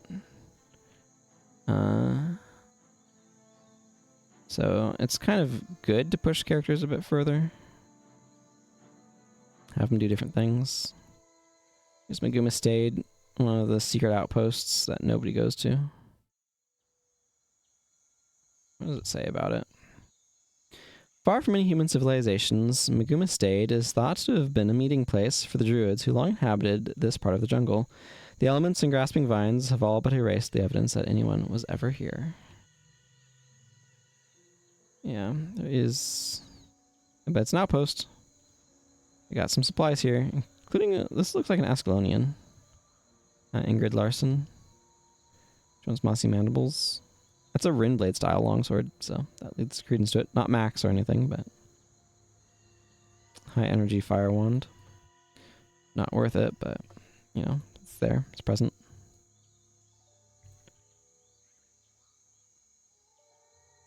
Okay. I want chain lightning. Thank you. That is a great boon. It's Maelstrom. That's another skill I should check. Hang on. Maelstrom. Skill trainers, but not... Yeah, I will go ahead and buy that as well. Arcane Mimicry is actually a decent one for Ellie's. Yes, Arcane Mimicry. Okay, this is also one that you buy, but you can't...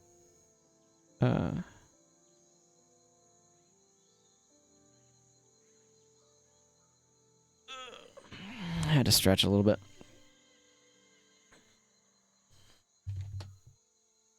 I'm gonna buy that too. Okay, that's good. I'm satisfied with that. I should just check Crystal Wave and Ward Against Melee. Crystal Wave. Okay, that's just skill trainer. I might as well just buy it now.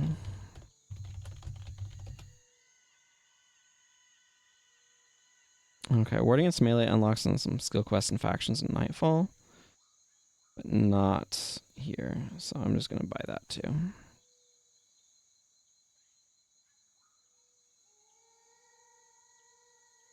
While I'm here. Hello, Rain God Zippo. Bringing back a whole lot of memories here. Yeah, this is a good little secret spot for that.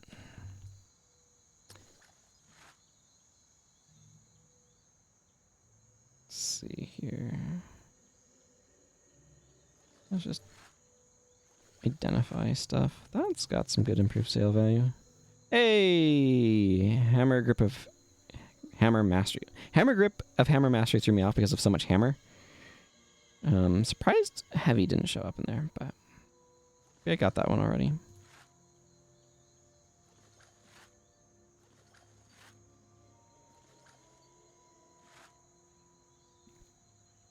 Identification kit was consumed.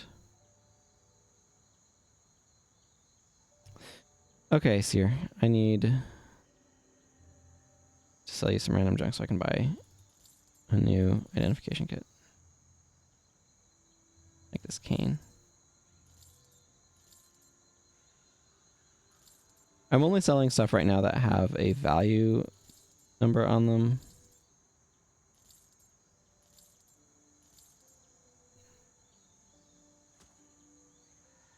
Let's see. So that's worth 20 gold. It goes up to 22, so that's not quite worth it. That went up to 29. It's barely worth it. 41. And that's 48 up to 50. Yeah, so a bunch of those weren't really worth it. A lot of the times it is. I'm still not 100% sure where the break point of that ends up being in terms of the area that you're getting your gear in, where it becomes worth it. Okay. I'm not going to keep having all of my attribute lines open. I'd had them open for some purposes, but now it feels a bit silly. Okay.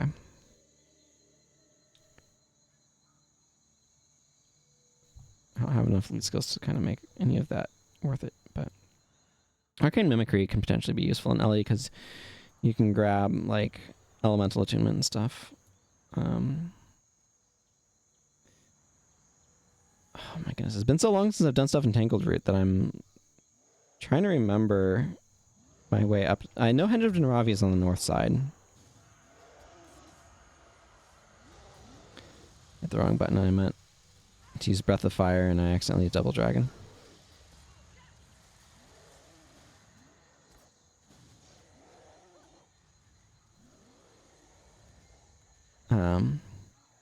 But it's been so long since I've done stuff in Tangled Root that I actually don't really remember which way to go to get to Henge of Denravi.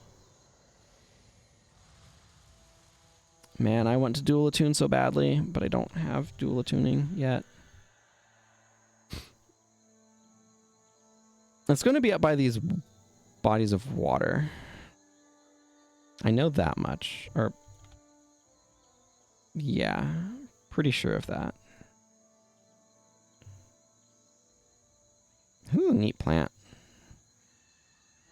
Those are huge leaves. Really good for shelter. Moss scarabs. There's so many life pods in here too.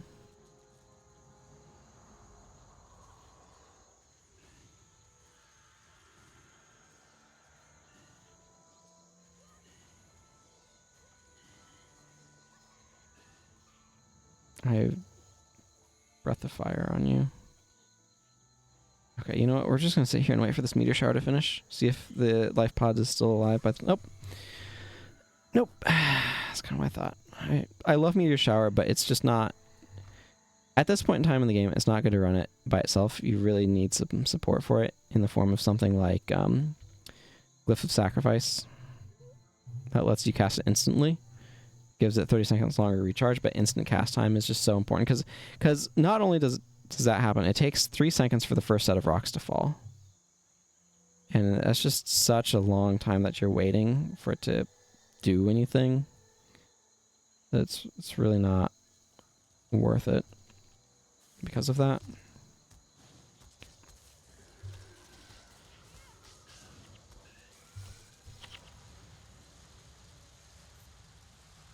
Not when, like, Fireball is also rated for 91 damage. Like, it's not like it does an especially large amount of damage or anything. The knockdown is really nice, but it's adjacent range too. I think it should be a bigger range. But I don't know. Apparently ArenaNet didn't think that when they did their update in 2012. Even though I love the spell a lot. I'm probably gonna remove it from my bar pretty soon. Just because it's too clunky.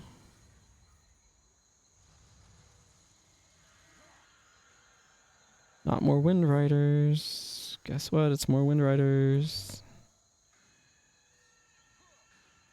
Your cost. Well, never mind. Got him on it. Got it on him too late to matter. I am definitely going a weird way here.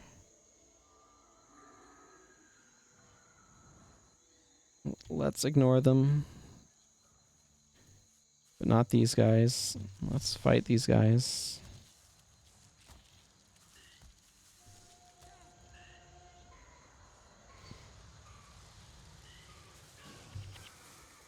Okay.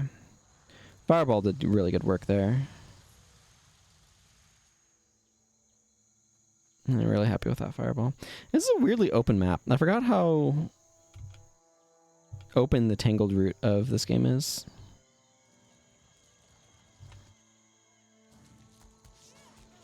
Let's just try a Meteor Shower.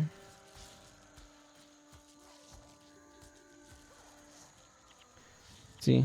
Takes it a few seconds. So if you can cast that instantly, it's quite useful. I like a Glyph of Sacrifice Assassin's Promise Meteor Shower build, where you can like drop instant Meteor Showers, and as soon as enemies die, you recharge it. It's a really nice combo. But obviously that's requires you to have access to Assassin's Promise, and I do not yet. So...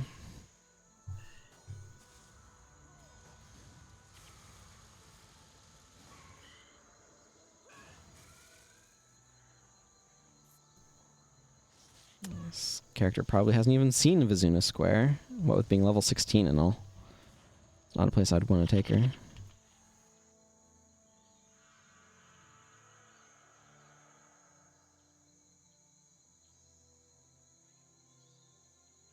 Yeah, and should be kind of more to the left here, I think.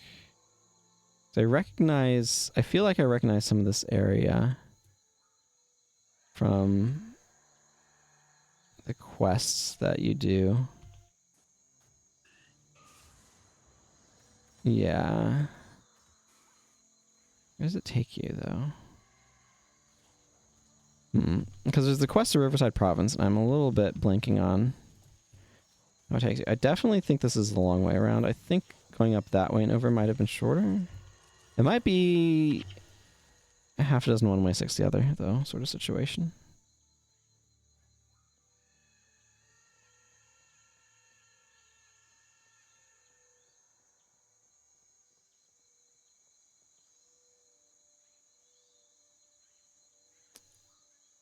Okay, I can see the zone portal on the map now, so it's just up here. Riverside Province is useful to get into, but kind of not in a hurry to either. This also has the white mantle symbol on the thing. It's kind of funny when you see those symbols in different places. You can find white mantle symbols in Priestering Ascalon before the white mantle theoretically really exists. This is the henchman indicator. Warrior, Ranger, Elementalist, Monk. I've added Necromancer and Mesmer to their ranks. They're all facing away from me for some random reason.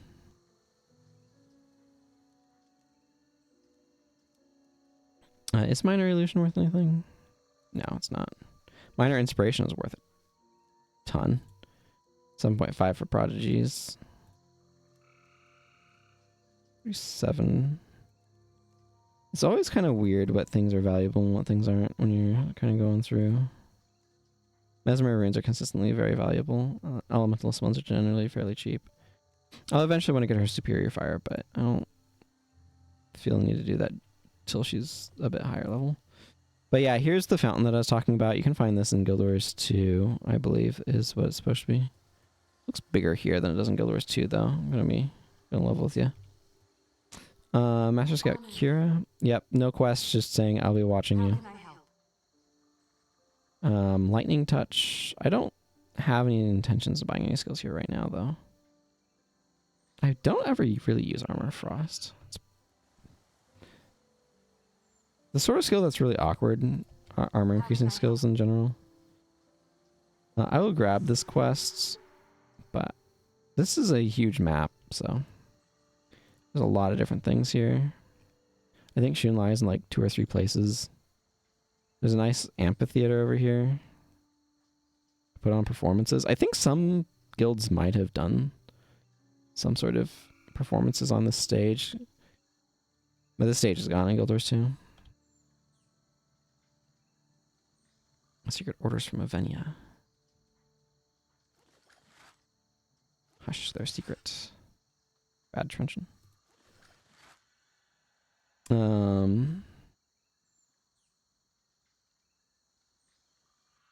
Yeah, I could just easily go from Fisherman's Haven around to get to Riverside Province. Well, not just as easily. It's probably easier to go from there. What are my priorities at the moment? I feel like the place I really want to get to is Southern Shiver Peaks. Which requires either going down from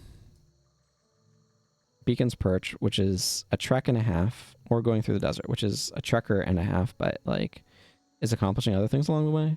So I think Sanctum K makes the most sense at this point. Me to want to go do. Hagen, I have some things to sell you. Thank you. Goodbye. More Undead. I'm really wanting to, like, Double Dragon is fine, but I'm really wanting to change it out for a different elite. But I need to get another elite to change it out to, so that's the challenge of my particular challenge. A particular quest. I will be able to get a couple of elites, though. Lightning Surge is one of them from Dragon's Lair. The other is Ether Renewal, which is a lot less exciting. It is nice carrying this as a caster because you get +1 energy regen, which is pretty nice. Back to more Inferno Imps, though.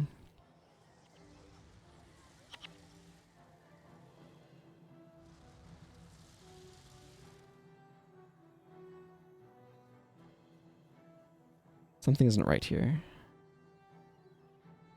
Yep.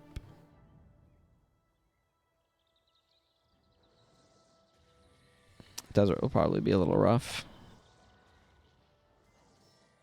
Depending upon how long this mission takes, I might stop here, I might stop at Augury Rock. Or I might stop in Amnon, or I might stop in Augury Rock. I'm not entirely sure yet.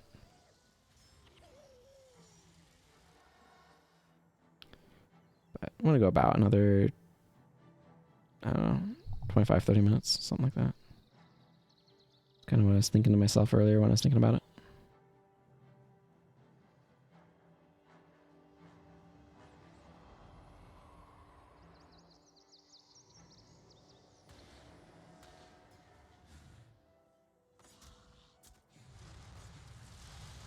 Yeah. Southern Shore Peaks gets me access to a bunch of elites, including Thunderclap. But the big thing it does is it lets me get to THK and the Ring of Fire Island Chain, where there's a bunch of really useful skill captures, including Elemental Attunement. I could get Elemental Attunement elsewhere, but I know where that one has potential spawn locations, so...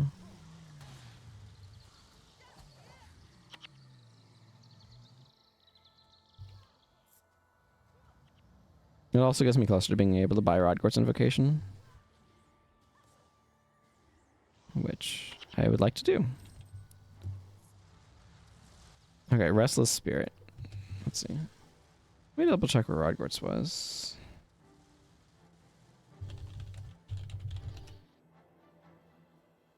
Yeah, Marhan's Grotto and the Southern Shiver Peaks are Emberlight Camp, which is in the Ring of Fire.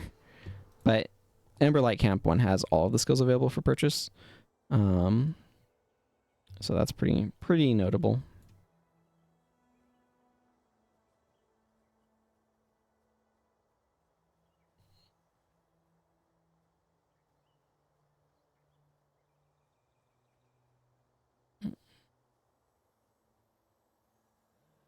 Spirit is a bit slow, but we will slow down dramatically once we get into a fight with the executioners up ahead here.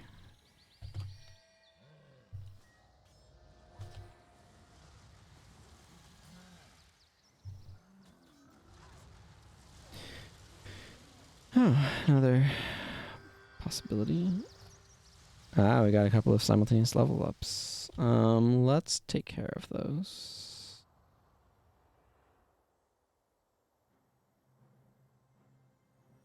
Also level up over there. The other important thing of getting to the Crystal Desert is I can do my 15 attribute point quest there, which is kind of a big deal.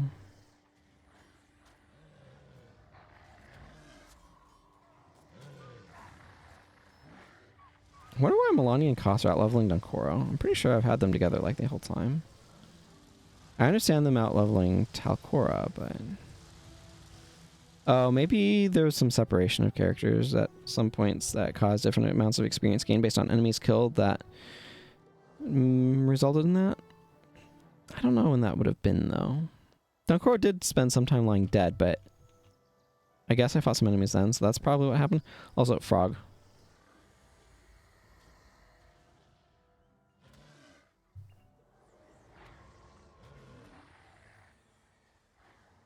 Need to remember to do Breath of Fire as if for no other reason than to make my flares area of effect.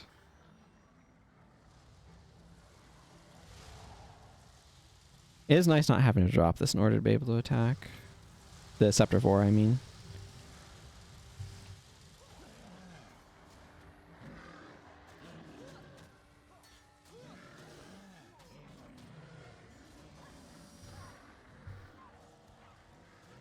Man, this is just making me want Obsidian Flame so I can do an Earth build that ignores armor. Wow.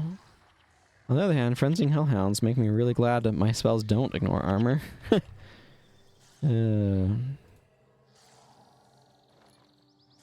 They really needed to have done that more often.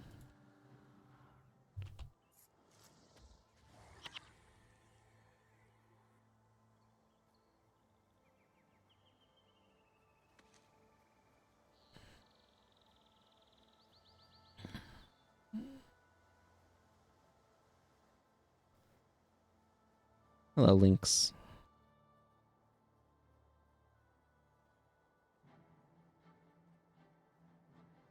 Just some random executioner over there. Farid the Unworthy. English is silly for having a bajillion vowel sounds, like a dozen vowel sounds, but only 5 characters to represent them. It's super awkward.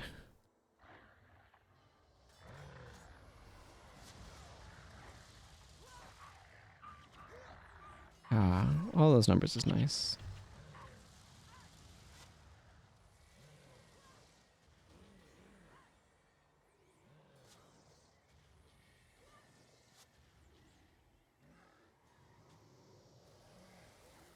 There we go. Enemy is running around too much, making it hard for me to actually hit him. Bunch of white mantle down there. We'll cross them now. We will run with them now. I'm not planning on going down there, but...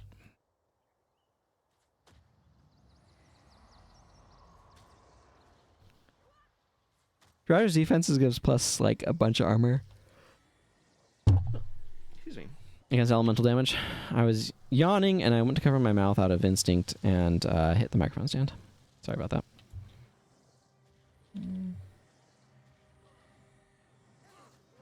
These guys also are super tanky. Dunkoro, Acolyte Sasuke, could you not stand in searing heat, please? That would be fantastic.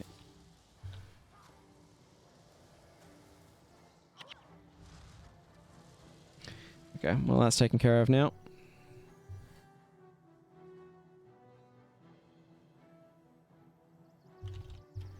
Seven minutes so far on this map. We've got a good ways to go too, so I imagine I'll be wrapping up when I hit Amnoon.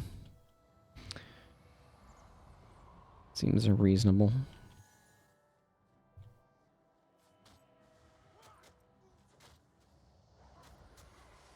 Would help if I had better weapons for my heroes, but alas, I do not have slash bonus giving me a scythe or glacial blade on this account. I don't believe. I guess I don't know, I haven't been really using it at all. I'm not actually sure what would spawn with it. Do I get the daggers? Well, I don't have... Do I have Warrior's Endurance? Hang on. I do. I could do a dagger build with Warrior's Endurance. Don't know if I have Death Blossom unlocked yet or not, though. That's easily the best dual attack by a mile. Country mile, if you prefer. I don't know what the difference between a mile and a country mile is. They should be the same length, but here we are.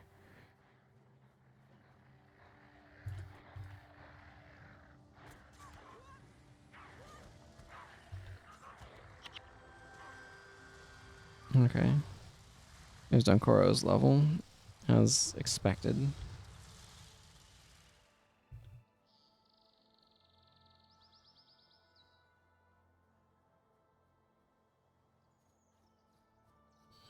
Choking gas. I don't like seeing that.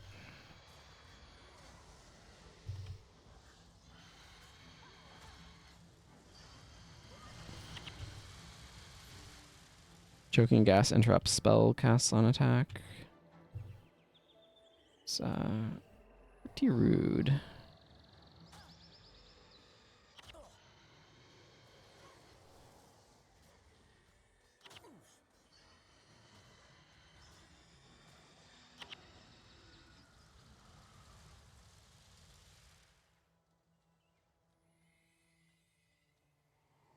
Well, I'm not getting this off. As I predicted. Okay, well, I didn't get a whole lot of anything off there, but I did do several hundred damage to Hellhounds, so that's something.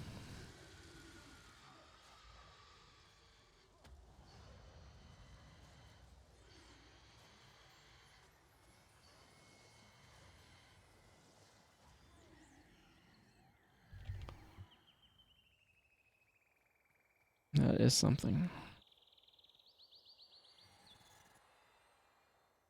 Some of those weird audio glitches. I don't know. I don't know what's up with that.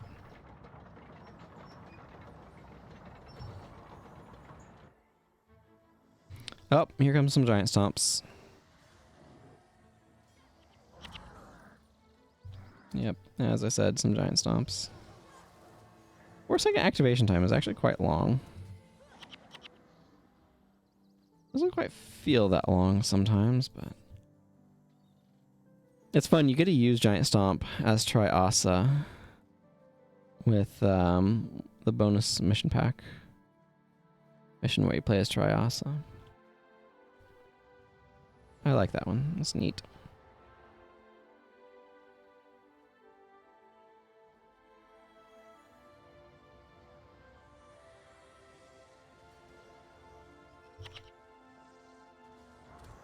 Thump.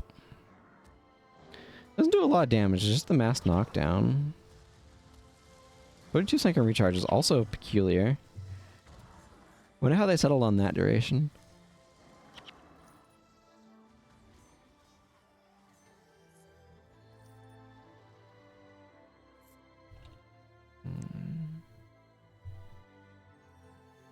This bonus is such a weird one.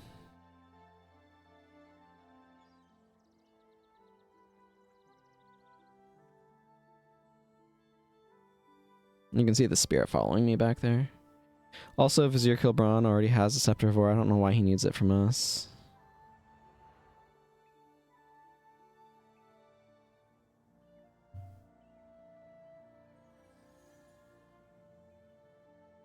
Yeah, I've taken you to the Vizier. Well, I'll talk to the Vizier. A sight for sore eyes. One of the greatest treasures of my now ruined home. Yep.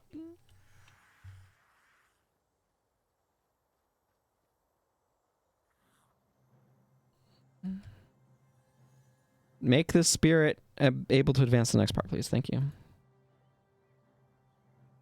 My spirit has been restless, but the vizier has enabled me to rest. Is this ever explained? Oh, the spot we need to get him is right over there. But we have to take him the long way around. Where is he?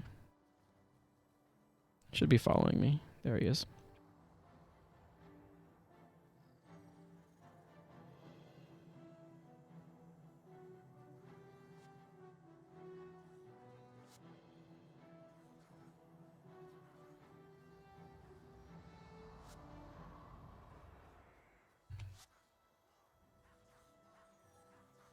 What if more fire?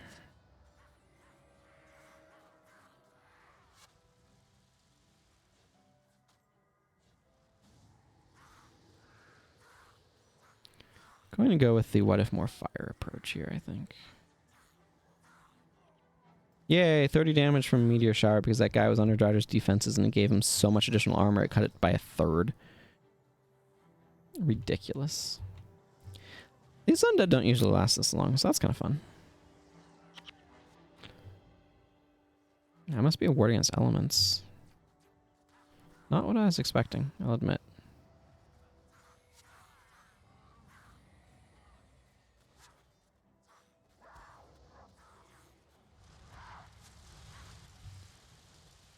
You know what ward of against elements doesn't help with? Being perpetually on fire.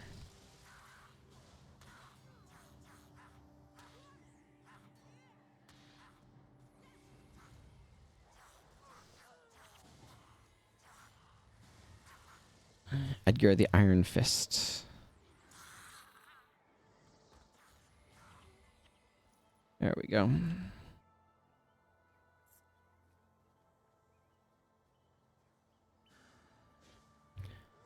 I don't trust this guy not to friggin' strip enchantment me. Kind of want to get Pyromancer's Insignia for this.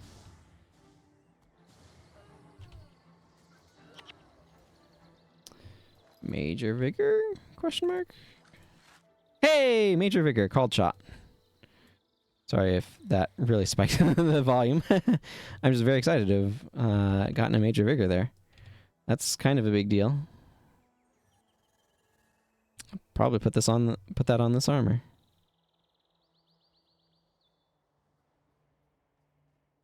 There are far too many white metal for this to be a coincidence. I fear we have been set up. We have been, but you know this. Councilor Marcus has sold us out, and I just got...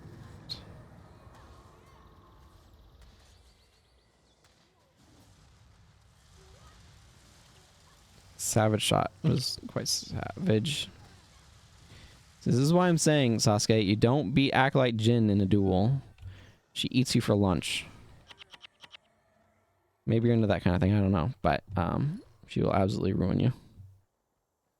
Wow, I still have undead left? That, like, never happens. I want to be clear. Like, they're always dead at the gate. So the fact that there's some still alive is astonishing.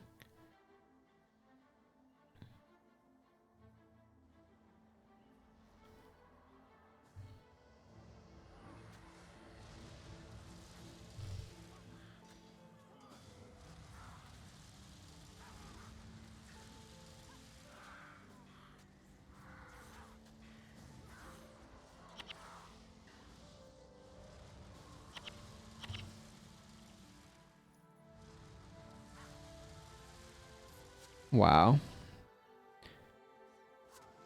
They never last this long. It's just not a thing that happens. I don't know what's going on that they are. Maybe Mark of Protection is doing a lot of work. It is a really strong protection. Minor Swordsmanship. Prismatic Insignia unlocked. Prismatic Insignia is nice in theory, but it's only really good for one type of build. Master of Magic builds. Otherwise, you're just better off with other things. I did unlock minor swordsmanship as well, which is nice. I need to go up this way for the, hopefully Vizier Kilbron doesn't spawn and get himself killed here. I'm going to have 2 Grasping Ghouls and a Smoke Phantom. Like, I cannot emphasize to you how rare that is. If you don't have a lot of experience with this game, like, they never make it that far. I don't know what happened. It's just not a thing.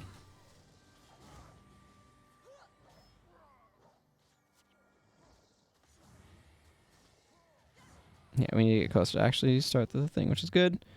Because I have a ghost to get all the way up here.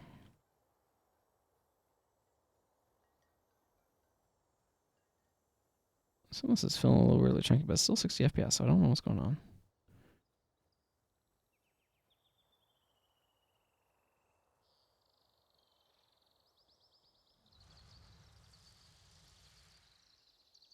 Okay, that was also weird. Around to find that happening.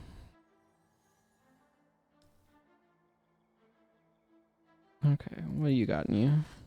Scouts? Scouts is not going to be worth anything. Thank you, friend. I can finally rest in peace. You're welcome. These are actually pretty decent sources of Tantide. His bow is probably... Okay, that's some wood. I need wood on this count, though, so that's fine.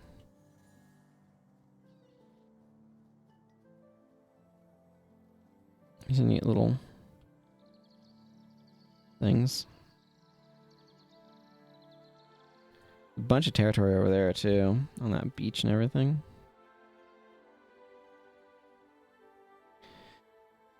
But yeah, 2 Grasping Ghouls and a Smoke Phantom. That is very strange. I also don't know why the green arrows for the Grasping Ghouls are the party member saturation, whereas the Smoke Phantom is not. That's also very weird. Man, I want an enchanting staff. I should be able to get one in Eye of the North, but that's when I beat it. So, not imminently, in other words.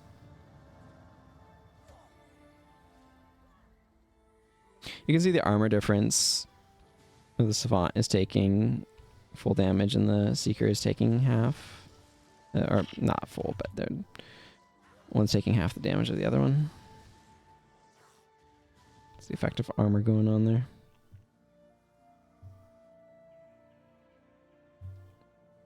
Just waiting for this boat to pop up.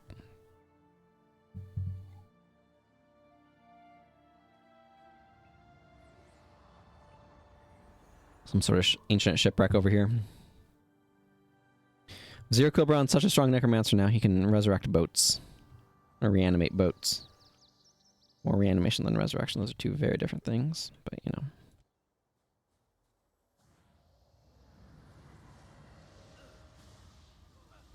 I don't want to stand in the searing heat.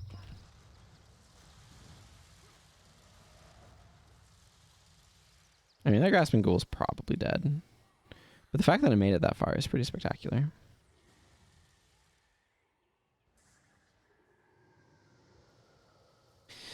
Let's drop rocks on the monk boss. Yeah.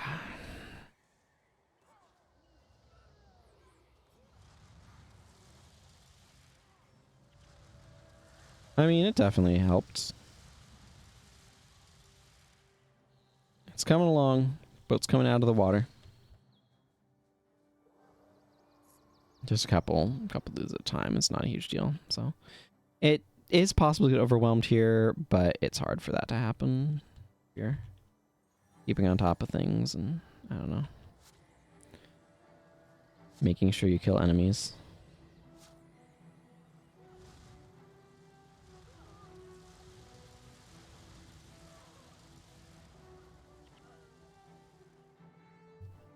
Definitely being helped by the Smoke Phantom and the Grasping Ghoul, so it's neat to have them here.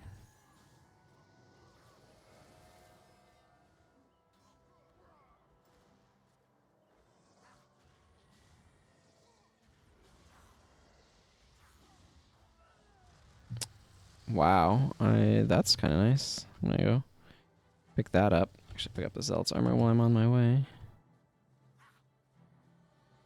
Good job, Grasping Ghoul. It's probably not anything. Superior Divine Favor. Neat. Unlocked.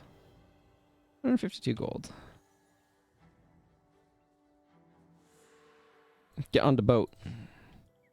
Get on the boat. Fish, fish. Come on, get on the boat. Hurry, onto the boat. We must make our escape. Yay! On the boat. Hurry, we must make our escape. Yay. Making our escape.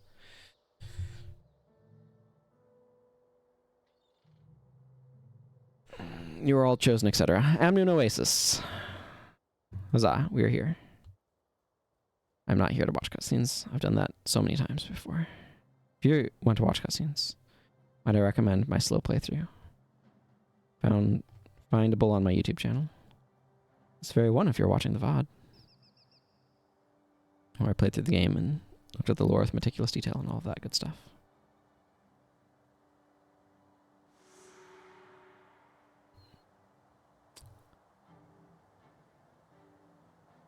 Alright. Ghostly Hero. Give me your goods. By goods, I mean quests. Alright, well, that's going to cover things for me for today, I think. Man, I love Amnoon.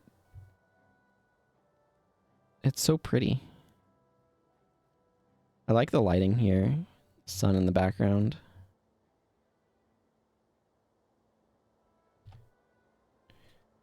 Anyway, recording the journey of this character through this game.